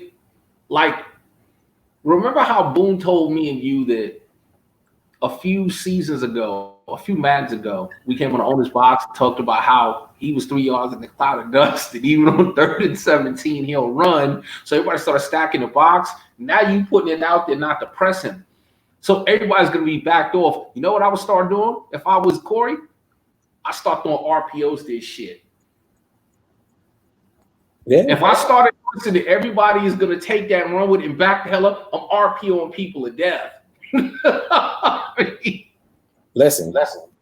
Yo, I've read the ability. I tried it. I've seen. I'm telling you, he's a problem, yo. I wouldn't do it, and I agree. But Don Joe said he is staying in Miami. Bucks asked, go back to Don Joe's thing because he asked something too. Wait, I'm speaking more toward being in a balanced league when I'm staying in Miami. I know what he's saying now. He's saying he's staying in Miami, but he's saying like where do we think the best fit would be for it to be like a balanced league? It is balanced. It kind of is. It's funny because the AFC looks more dominant because of how impressive Candy and Chiefs have been, and now you and Cletus are coming on, and the AFC is tight. But if you look at like on the NFC side, Rico's been just as impressive on the NFC side. It's just been quiet. Bucks has been a damn good a new fit. Mm-hmm. Niners is doing what the Niners does. C-Dub is looking decent. The new Vikings owner. Ninja and the Lions is off to a good start. Boone's coming back strong. Like, think about it, right? Like when we get to seasons 3 and 4, and Mo is back to being Mo, and I'm back to being me, and Boone is back to being Boone, and you look at that balance, it's going to be pretty balanced on both sides. Tick's back to being Tick. Like, think about that, right? Tick's not Tick yet. Boone's not Boone yet. I'm not me yet. Mo's not Mo yet. So when you get that evening out happening, I think you're going to have that balance that Don Joe's talking about. So, yeah. I mean, remember you at the beginning of the season, I was the Seahawks, and you guys reached out to me like, "Yo, do you mind going to Houston? We feel like you can add balance to that division, so the Jags wouldn't have an easy run." I think that was one of the best moves, man. Like, actually, I didn't reach out to you, but Boone and Bill did. Yeah, I know, and they shouldn't have, because I'm gonna put this challenge out there to you. One Madden, I want to see you take a team that's not so good and do something. I'm gonna tell you why. Now, I've had the Bucks before. Well, but when you had the Bucks, they were good in real life too, though. But I mean, I want to see you. That's why I wanted to see you in Seattle, because you don't like to draft and you hit and miss on free agency. And it's not because you don't participate in free agency. That's because you haven't had the time. Yeah. So we all know what Gates can do when Gates has teams that are put together. I want to see what Gates can do, like when he has to build some shit. Yo, I didn't even know. I knew that Houston had like Hopkins, Clowney, and Watt. I didn't know the rest of the team was stacked like that. I never cared. Why I didn't put that shit out there that you said Boone didn't put. Like I wanted to see you build some shit from scratch. Yeah, when I walked in, I looked at the roster. I was like, "Oh shit, they actually got a nice little team." You know what I'm saying? Yeah. The year you had the Bucks, they were stacked. The year you had Atlanta, they were stacked. Like, you always get kind of a stacked team. I want to see you build some shit from nothing and see that. Bro, I'm ready. I'll take the challenge on. I'll let you pick my team or whoever. Don't matter. Well, and it's not for this year. I'm saying like down the line, because it's going to require you to draft and do shit that you typically don't do. But I want to see the full spectrum of the Gage GM experience. Okay, challenge accepted. You know what I'm saying? I mean, I'll walk away from Houston if you need me to at the end of the season. You know what I'm saying? Nah, man. Stay where you at. Like play with your team. Yeah. And it's not like a matter of, oh, you can't. I want to see it. Yeah, it's the things that I haven't seen yet. I've always seen you put in work, but I've always seen you with a good team. I want to see you with what I'm working with, or what Don Joe's working with, or what Cletus typically gets with the Jets, and build that up. Yeah, I got you. I'll definitely like that challenge. I'm not going to lie to you. I would take that challenge. Like, I thought it was awesome last year toward the end of 18 when you took Seattle, and I remember you hit me up and you was like, dude, I knew you was going to run. Street saw me all day, but it was sick because in the beginning, the first half, I was having my way with you. You quickly adjusted, wanted to cover 4, and you slowed it down. And you had like hot and garbage for talent. But it was cool to see the Madden instincts in you kicking and go, okay, I don't have the talent, so I'm going to start employing fundamentals and shit. Yeah. It was cool. That was a weakness. And nobody ran it but you. You was like, I'm going to just throw streaks. And I was like, nah. He figured it out. So he figured it out. You know? Yeah. Bucks is asking, how do we feel about the matchup next week against him and the Falcons? Who? I feel like this is the first game to the future of that division. This, for the Falcons, it's like, I've been dominating this season so far. He looks like he's a well-oiled machine. The Falcons are ready to go. Bucks, you're new to this league. Ty, you invited him, right? That's one of your homies from around it. Some guy you met, right? I actually spoke to him today in the party chase. Pretty cool dude. I feel like this is it right here. Like, this is, you showcase this right here because you've been like, people aren't, we haven't really said your name is locked and things like that. So you win this game, you just make a stamp on that division, and it shows Rico like, don't take me lightly moving forward. That's how I feel. I'm gonna pick that game for my upset special, just because I think it's the first game that Rico's gonna have to adjust to life without Freeman. I don't believe in Trenton Cannon. He's just fast, in my opinion. I don't believe in him. But Rico's been good, and I'm not gonna say he hasn't been challenged, but this could be one of them games. He's playing somebody that he really doesn't know a ton about. Corey's lethal with them hit sticks. He's playing without Devonta, and he kind of hasn't really been pushed yet. So it kind of sets up to be like one of the upsets. And Corey's lethal with that damn hit stick. And you just pumped him up with Mike Evans. So, I mean, this might be an upset special right here. I think that's one of the games me and you had to sit down and watch like we did tonight. Like, yes. Man, that was so cool too, man. The way we did that, man. Yeah, good idea on you, man. Yeah. When you guys schedule that game, man, me and Ty want to run it live and commentate. Definitely. I'm going with the A, man. I played against him, even when he had Freeman.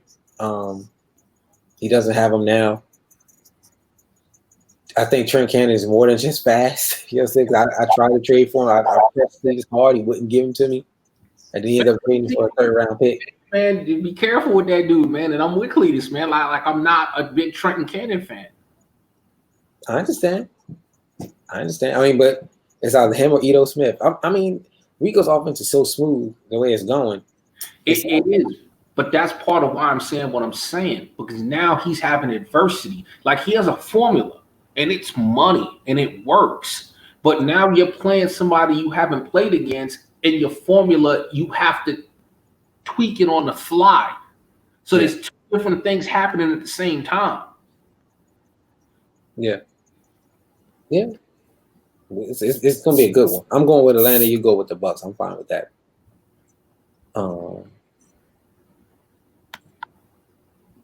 Curry's asking, was it a good idea for him to re-sign Drew Brees for 1 more year because he didn't have a backup? It depends what your cap look like, Kurt, and it depends how much he was asking for. Like, if the 1 more year, it's hard to answer that without knowing what you have on the cap. Like, if you had $11 million of cap space and it all got sucked up now by re-signing Brees, that's a hard question. One, it depends on what you had on the cap. 2, it depends on what Drew Brees wanted. 3, it depends on what you feel the team needs.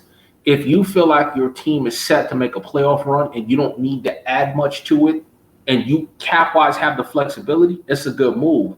What's good about what you're saying is, if you know you don't have a backup, brother, you better draft one, you better groom one, you better address that issue this year. But if your cap is all right and you don't need much, then yes, a good move. He's still maybe a top 5 quarterback. Not maybe. He's definitely a top 3 to 5 quarterback in the entire league. Yeah. I think question. Hey, I think who's the backup? Teddy Bridgewater over there? I think it's Bridgewater. It is. I'm really curious what Bridgewater's stats look like since that injury and all of that other shit. They're probably basic or pedestrian at best. And I know he got that damn freak show, Taysom Hill, that they run all them weird ass plays with. Yeah, I think the question is what you said too. Do you want to win now, or do you? You know what I'm saying? Like, do you have to sign him thinking, this is the year, this is it. Like, this is your last hurrah. Mm-hmm. We gonna go hard as hell, and we still got to draft somebody. We have to draft a quarterback. That's why I said, you know what? That's why I said it's great that he's self-aware. Yeah. If you know what your weakness is, brother, and you have to bite the bullet, then bite the bullet. But you can't be asking the same question next year, or you're gonna have a serious problem. Yeah, and I might trade up. Breeze, yep, I was right. It's Bridgewater and then Taysom Hill. Teddy Bridgewater is a 73 overall, 82 speed, 75 awareness, 84 throw power, 86 short, 82 medium, 82 deep. Honestly, his stats ain't bad. And before we think that the 84 throw power is garbage, I wouldn't like it, but Drew Brees only has 85 throw power. So how many years has Teddy Bridgewater been in the league? 2. So he's around what, 26, 25? Well, hold on. He's got 5 years in the league. He's been with the Saints 2 years. Okay, so he's like 28? Probably like 27, 28. Yeah, he's not bad, man. Actually, if you rock with him, I would just give him strong arm architect abilities to get his throw power up. And he's really not that bad. I mean, and he can run. So, and that's why I was gonna say, low key, looking at that. I mean, don't get me wrong. I'm still drafting. Drew Brees, 92 overall, 97 awareness, 85 throw power, 99 short, 95 medium, 90 deep. That's insane. So I like something you said combined with what I said. If you think the Saints can win now, you re-sign Brees. If you feel like you're a few pieces away, to me, you take the hit, let him walk and rock with Bridgewater. Yeah, you rock with Bridgewater. But you trade up and you draft a QB now. You know what I'm saying? Yeah.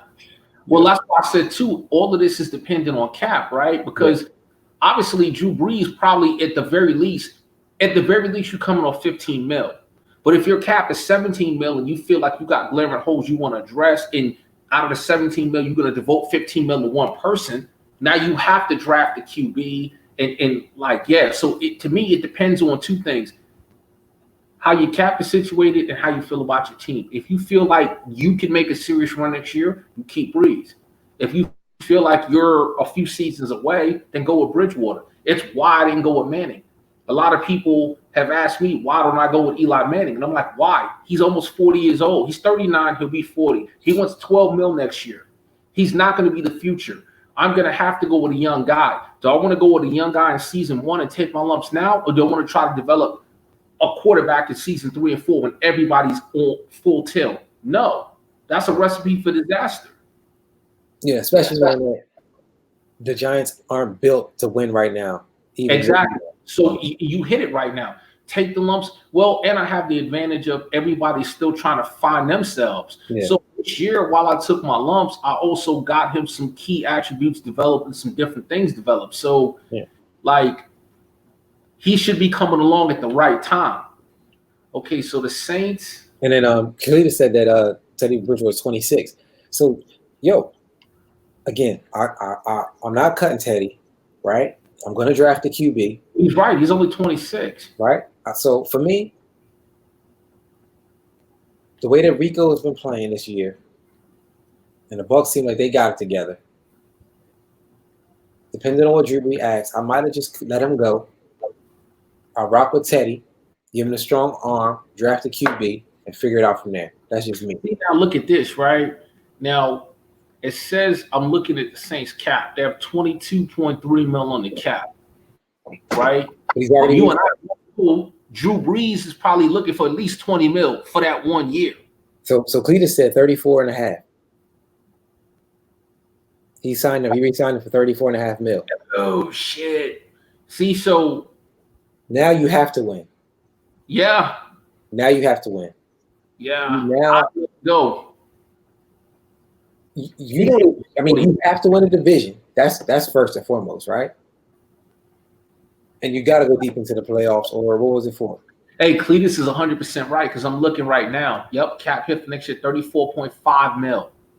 He has to. I'm not signing him. Shit, I'd have let him go with Bridgewater. Bro, as soon as I seen the re-sign joint pop up, Drew Brees would have been traded. I'm out. I'm trading him. Yeah. Matter of fact, I might have hit you first. Like, yo, he got 1 good year left. And I'd have been like, I ain't ready to make that run yet, man. I ain't taking on that money. He got 1 good year left. Send me anybody for him right now. I would have traded him. No, I agree with you. You know what? I do agree with that. Like, yeah, 34.5 mil. Nah, I'd have let him roll. Because like you said, honestly, because you signed him, you got to make a serious move. Yeah. Because you're committed to playing him. So now, even if you draft a quarterback or with Bridgewater, you're going to retard or stunt the growth of whoever you need training. So now you took a serious cap hit and you're going into season 3 when everybody's nice and warmed up. Dudes like me is sitting here like this. I'm back. And now you bringing out new dude. Yeah. Now, try to keep going. I find myself in the same situation. Next year is J.J. Watt's contract year. J.J. Watt has great stats. He's 30. Do you resign him or do you clip him? It depends on the length of the contract because I feel like defensive players they can go longer. He can go longer. Every single year in Madden, Watt's dominant well into his late years.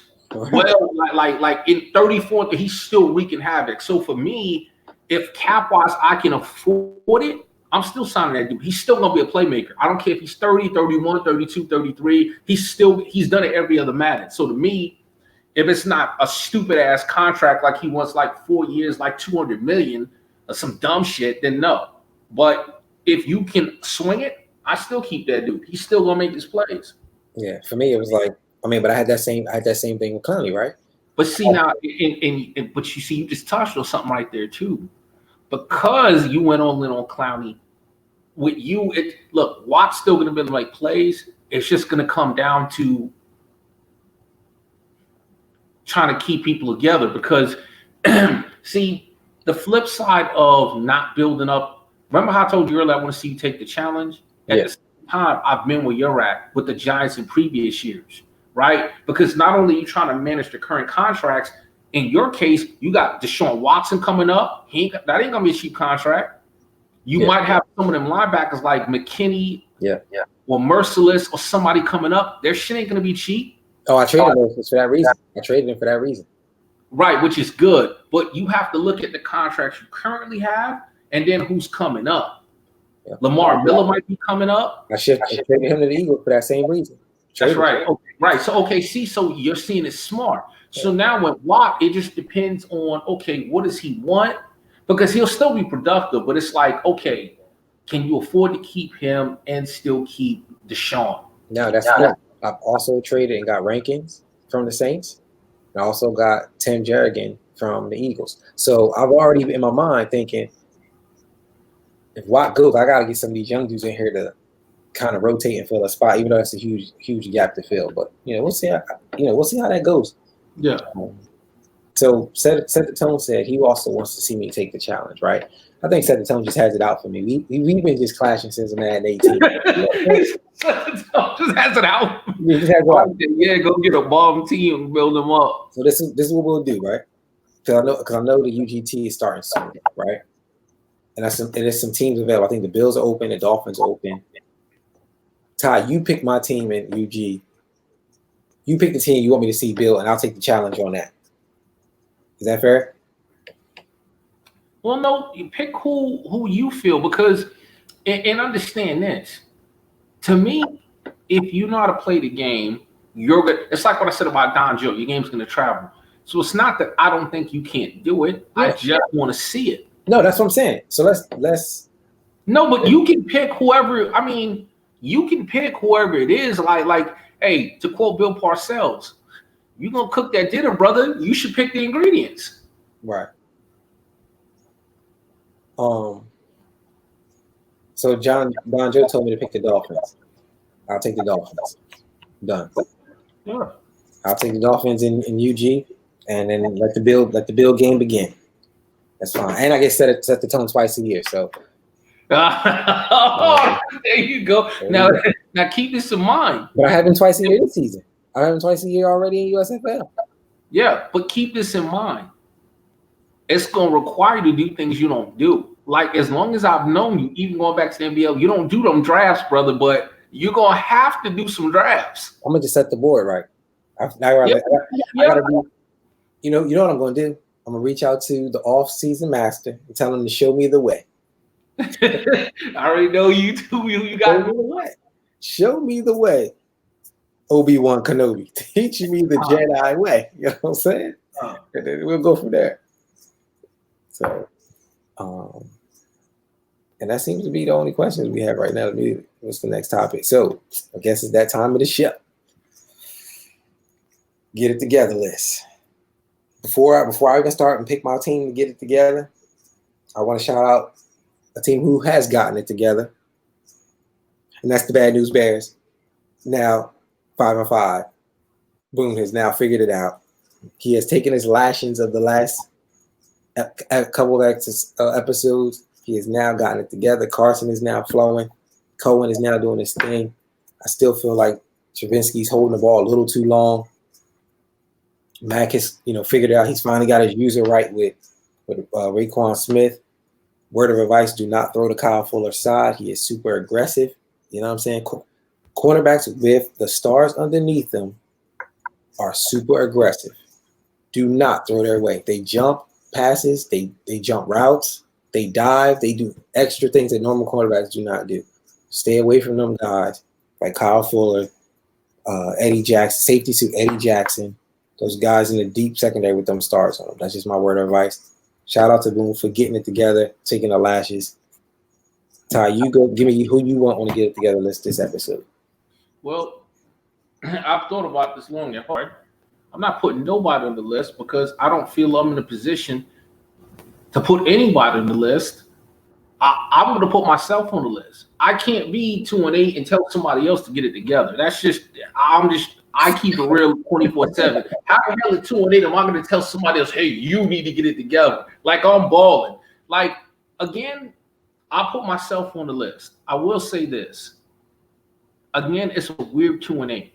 And I'm right kind of where I can be based off what I have to work with. But at the end of the day, I don't have the results. So I'm putting my own self on it. And I'm not looking to call anybody else out because I live in a glass house, brother. So I ain't throwing no rocks at nobody's shit. Period. So that's my take on to get it together as far as I go. I'm gonna go with Moondog, man. God, man, it's like last season, like the last man or whatever. But I was going hard for Moondog. He just wouldn't give me no wins. And now this one, he was like giving me wins. I was like, oh shit! I had reached out, like, yo, you got it together. Like, it's good to see you doing your thing. And now we're at a 5-game losing streak. Like, you know what? Come on, don't go back to that guy. Don't go back to that guy. And you know please, what, Moondog, please, right now. Okay. So I'm going to have a 2-part get it together. For the rest of the year, I'm always putting myself on this shit until I get it turned around 100%. Close is no cigar. But after me, I'll put somebody else. So I already put me first. I'm 1. Yeah. Okay. 2, Mo, you got the top-rated team on the entire game. I'm not understanding it. You got talent across the board. I don't really know. I've watched some of those games, and it's hard because I can't look at one thing and say you need to do this better. You got Carson Wentz. You got that offensive line, which is quote unquote rated as the best in the game, even over Dallas. You don't have a spectacular running back up behind that line. The way Mo likes to play, he loves playing out of that jumbo 1-3-1 set. So with those hogs up on that front line, you should be able to ground people down. I'm not really sure why he has the record he has. At least in my case, I don't have talent. He might have arguably the most talent, so I'm not really sure. So I'll put him on that because I'm not used to seeing Mo where he's at either. And I know he'll be the first one to admit he's not where he wants to be either. So I don't tell him get it together in a funny ha he way. I don't know what's happening there, but figure it out, brother. That's what I'm saying. Like, this is Moondog shine right now. This is it right now, bro. You came out fire. You came out red hot. Hey, real quick for you. Although we have been being told for the last 2 or 3 weeks that we need to put the entire AFC North on to get it together, the entire division. Okay, AFC North. Organized Bill. We had you week 1. We said it's your division. Again, where I'm from, you can't be on this block X amount of years. Let these new guys come onto your block or my area. It's my area, and dominate. This is what's been happening. You've been in the Steelers for a very long time. You have not. We've been pushing you to win the division, bro. It's I know you lost some pieces. You need to get it together. 1 win so far is not acceptable. Not with the pieces you have.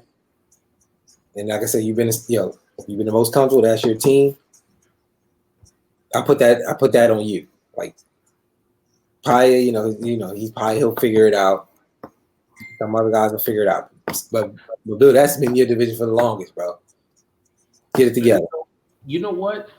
I just remembered something that I want to pass along. There was something Bill wanted me to talk about on this owner's box because we, as a commish team, we had a conversation about something, and we're kind of in a tough spot because how we look at running up the score and stat padding within 2 minutes.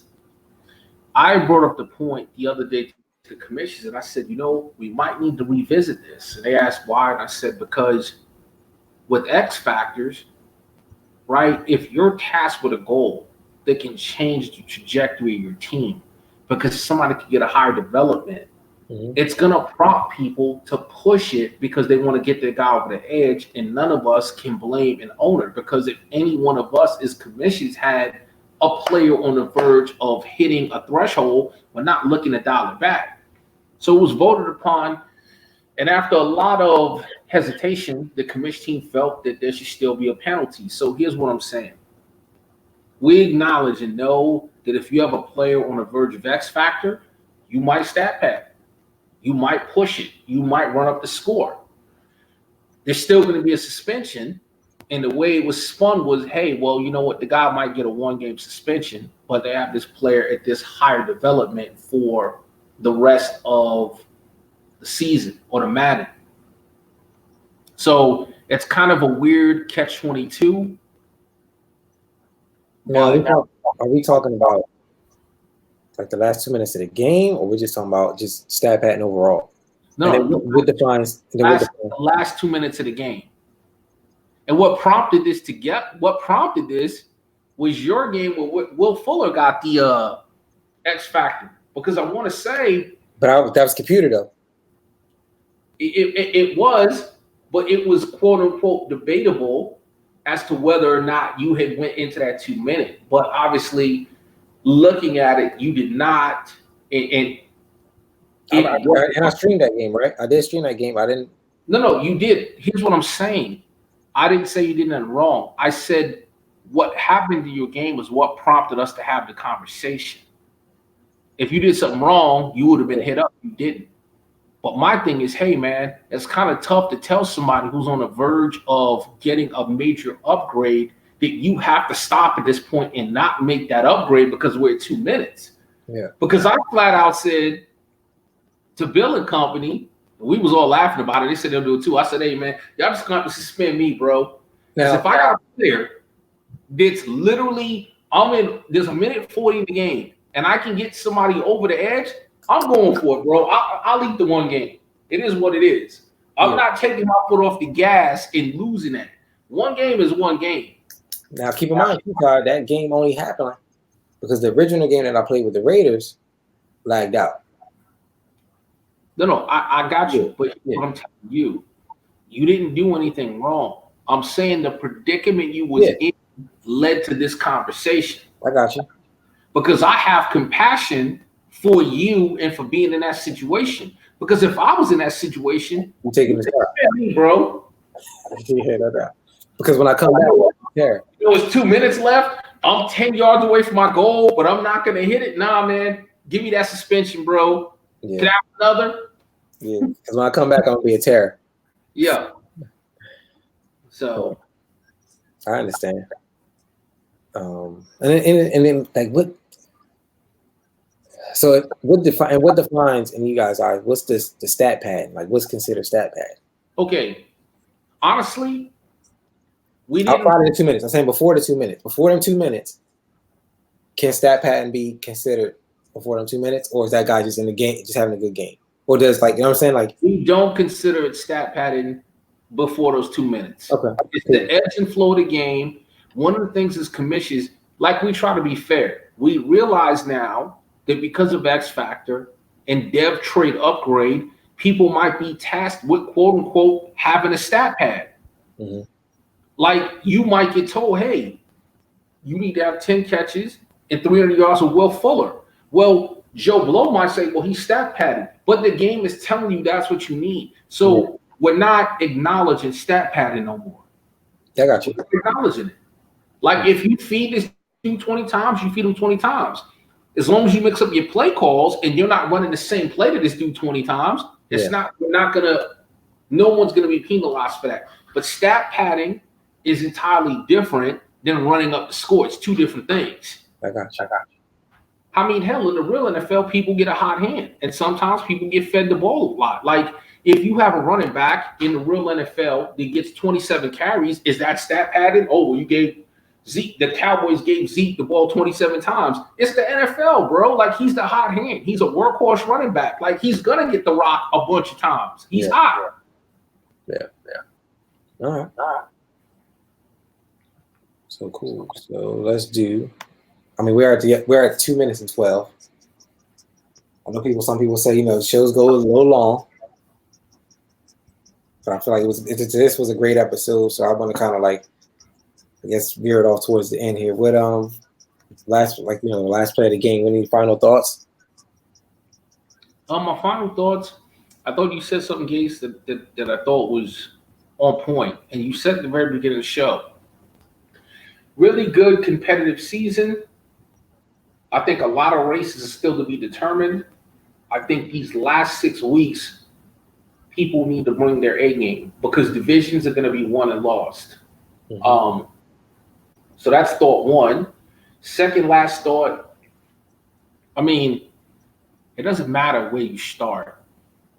It matters where you finishes. This is season 1 of possibly 8 or 9 seasons. It's great to get out to a good start, but at the end of the day, if you don't win a few Super Bowls in this Madden, you don't do nothing. I mean, we play these games to win, like Herman Edwards said, hello, you play the game to win. I play for Super Bowls. Maybe everybody's standard ain't the same. I play for Super Bowls. I play for Super Bowls. I know four games matter to me. I don't play to win the division, so I don't talk a lot of shit if I win the division. I'm supposed to win the division. Mm-hmm. Act like I've been there before. I'm supposed to win the division. Every year. I don't care about that. I want to win. Hey, last year, I want to say I was 14-2. I think Andre beat me and went to the Super Bowl. I felt it was a failure at 14-2. I played to win the Super Bowl. So at the end of the day, everybody can have their fun and everybody can say what they want. When we get to, I don't know, May of 2020, and you go on the PlayStation, you look at who the winningest coaches are, and you look at who got trophies next to their name. Yeah. Then let's all talk then and let's see where we at. Speaking of trophies, my last play of the game. Speaking of trophies, show me the trophy. Where your trophy at? I know you got it around. Hold on, bro. Hold on.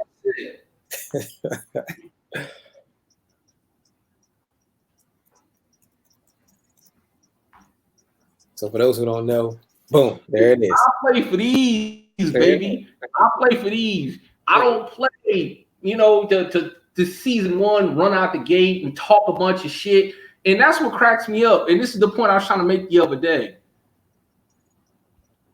I respect any and everybody. And I don't talking shit is fun and it's a part of the game. Mm-hmm. Real talk. And it makes the chat good. And it makes the league good. So I don't care when people talk shit. But I also feel like at the same time, if you ain't never won or done shit, you talking out your ass. Anybody can talk when you win. Like at the end of the day, where's your resume? Where's your credentials? What have you really done? I agree. Like when you holding up these, when you going in the chat and you changing your name and putting trophy spot, talk to me then. Yeah. That's anybody. I'm not directing this shit because me and Truck had a conversation and I know he felt I was talking about him. And I told him I'm not talking about him. Everybody here that knows me knows when I feel some type of way, I get it, people. I call them by name. I'm talking in general. I'm talking about me. I don't get too high or get too low. I'm 2-8 right now. I ain't low. If I was 8-2, I wouldn't be high because I play for a bigger goal in mind and a bigger thing. And I'm used to winning and I'm supposed to do what I'm doing when I do it. So it's fun. All I'm saying is don't let all of the talking lead you to think something is what it isn't. Like I could be 0-16. I'm still me. I'm still going to do what I do. And at the end of the year, when this shit is all over, I'm still going to be holding shit up like this. And I'm still going to have shit next to my name. So yeah. It's so funny. So there was the Madden. Remember you showed me that trophy. That was like the thing. I was like, oh, yo, we got to do those. And after that, I'm gonna sponsor one. So I did. He just won the Super Bowl, and then he sent me a picture of his. Can you see it of his trophy? Yeah. So yeah, for those who don't know, man, like ever since Ty did that trophy thing, I was like, yo, that's gonna be like the new thing. So he just won a Super Bowl. And I was a man of my word. I sent him the money. He ordered his trophy. Even for this first season here, I'm gonna do the same thing. Like whoever wins it, man. Like that's the thing. Like we gotta just have trophies and make it real. I need one of those because I feel like now all the Super Bowls I won, Ty don't mean crap. I ain't got no trophy, bro. Like, and that's why I came up with that. Actually, Prime came up with it. And I won Super Bowls. I took it to a different level. I need one. Prime's thing UG was Prime was kicking down $50 to the first place winner. And for me, that money didn't mean shit to me. But even in the past one of my Super Bowls, it's like you said, it was like some imaginary shit. I never had nothing quantifiable. So I had the idea of, hey, man, instead of just pocketing this $50, let me get something because 10 years from now, when I'm done and washed up and I ain't playing Madden no more, it'd be cool to look at a little trophy showcase. You got 4 or 5 little trophies there, and you could look back and go, yo, man, in 2012, like I was the best in the league. Like for me, that's why I wanted it. And then that's when the trophy shit took off. But that being said, I want to clarify what I said. I am not calling anybody out. I'm not directing what I said toward anybody. I'm simply saying you asked me for the last play of the game about how I feel about something. Yeah. And I just said, while shit talking is fun and trash talking is fun, and I encourage it because everybody should believe in themselves. Like if you don't believe you can win or beat anybody, then why are you here? So I respect it. all I'm saying is at the same time, like, if you don't have the resume to back up what you're saying, sometimes it sounds foolish. Mm-hmm. Keep that same energy. Nobody in this league is won more than Cletus. Cletus averages 3 or 4 Super Bowls of Madden. Think about how insane that is, what I'm telling you.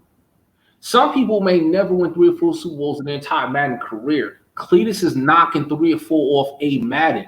Have you ever heard that dude ever talk shit? Ever?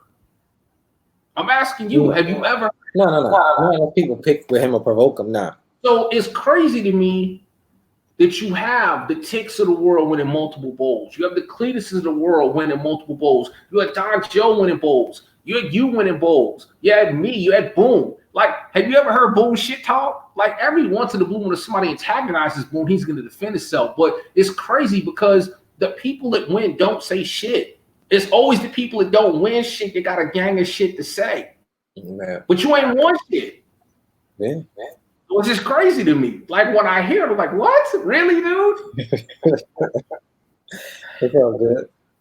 For me, it's all motivation for me. So yeah, I like it. You know what I'm saying? Just like I said, keep that same energy. Like, whatever you say to chat, when we get on the field, I want A-level game. I don't want no B subpar game. I don't want to hear about no injuries. All that to the chat, I want to see all that on the field. Now, honestly, I said I wouldn't call nobody out, but now I am. I love, honestly, and I'm not joking, I love when Set the Tone talks his shit. I love when Ninja talks his shit. I love when Rico talks his shit. And low-key, I like when Truck talks his shit because it is motivating. It is motivating. It makes you really want to focus and lock in, and you kind of need that. And I'm going to tell you the other thing I respect about it. I don't care if you didn't win nothing. All of them guys should feel like, hey, I can win this shit. And one of them guys will win some shit. All of them guys can play. So honestly, it's a catch-22 because you want to have the resume to talk the shit you talking, but you have to believe in yourself and you have to start somewhere. And I respect that shit. They don't give a shit what you want before who you are. They feel when they go out on that field, they gonna get it in. And I think that's why the USFL is good. Yeah. Because everybody here feels like, hey, I'm a winner and I'm a competitor, and damn it, I'm gonna do what I do. And I respect it. Yeah. I'm gonna just say, follow up all of that. One point that you did say, which was dope, is 6 games left. At this point, no matter what your team is, even myself, I am 0-0. How do I win these last 6 games? Because that could mean so much. I could bomb these last 6 and be 7 or whatever. My season shot to hell. You know what I'm saying? Or vice versa. So regardless of what people have done, I know we, said AFC North, get it together.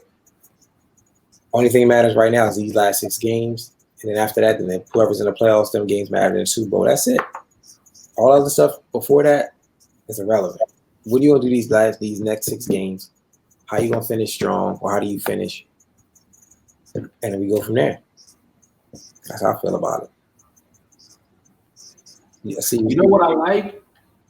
Boy, these damn Falcons and Bucks, boy, they chomping at the bit. I love, you know what? That is one thing I kind of like. Like Rico said, Ty, I heard you, bro. This is one of your upset games. You already know how I rock. That kind of shit fuels my fire. And them Bucks, hey, Rico, man, I'm ready for it. I know there ain't going to be no easy dub. It is super cool. And that's going back to kind of why I said in a way I do like the shit talk. Because it's like, it's fun. Like, I want to see that game now. Yeah, I wanted to see it before, but I really want to see that game now. Yeah. You know what I'm saying? It says going down in the morning, man. Depending on the time, I'm going to try to jump. I got to see it. Hey, man, maybe we'll link up after the fact or tomorrow and talk about how we're going to do these games. Okay. Maybe, like you said, it's the game of the week where we pick one game and go, hey, man, like on that game, just for that hour show, we just going to pop that game up. And we okay. Or maybe we try to find a day like where we pick the game of the week and play the game at the same time and we hop around. Yeah, because if we say, all right, this is gonna be the game of the week, and we reach out to them owners like when y'all play, then we can try to coordinate our schedule and time to jump on or whatever. Yeah. But cool. But yeah, I'm gonna wrap this thing up, man. It's been 2 hours and 25 minutes. It's been a great show. Until the next one, the only box. Anybody who wants to comment on anything we said here, points of views, you're more than welcome to jump on. I do have the Bucks. He did say the next one he is going to be a guest, especially after this game. We'll definitely see his feedback.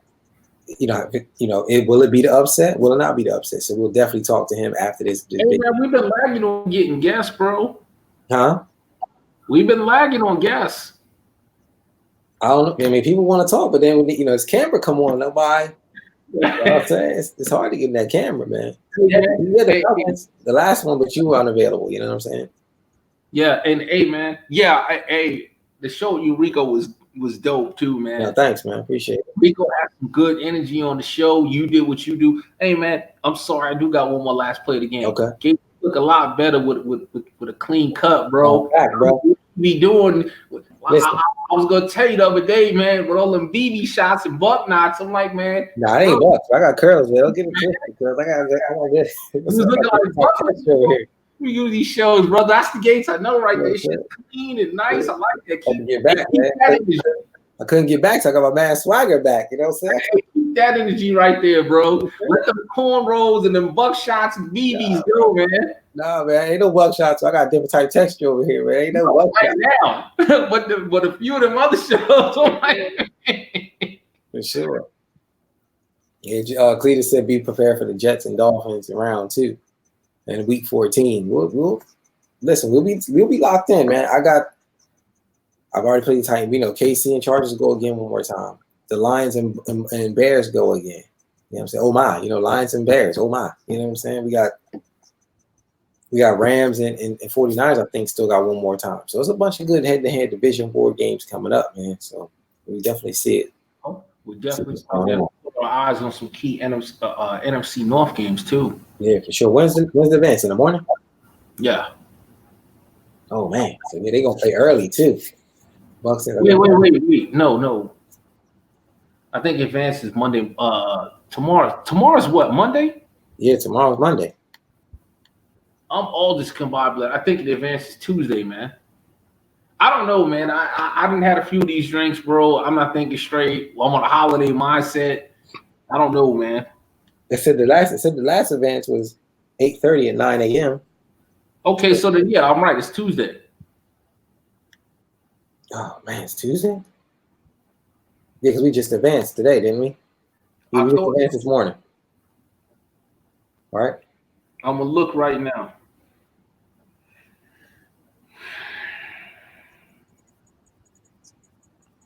Yeah, we advanced this morning because Bill advanced this morning. So okay, yeah, that's what I thought. The next advance is Tuesday morning.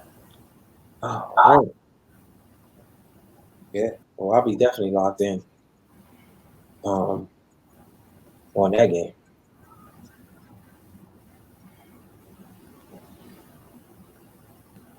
You think Panthers got enough to beat the Falcons this week? Nah.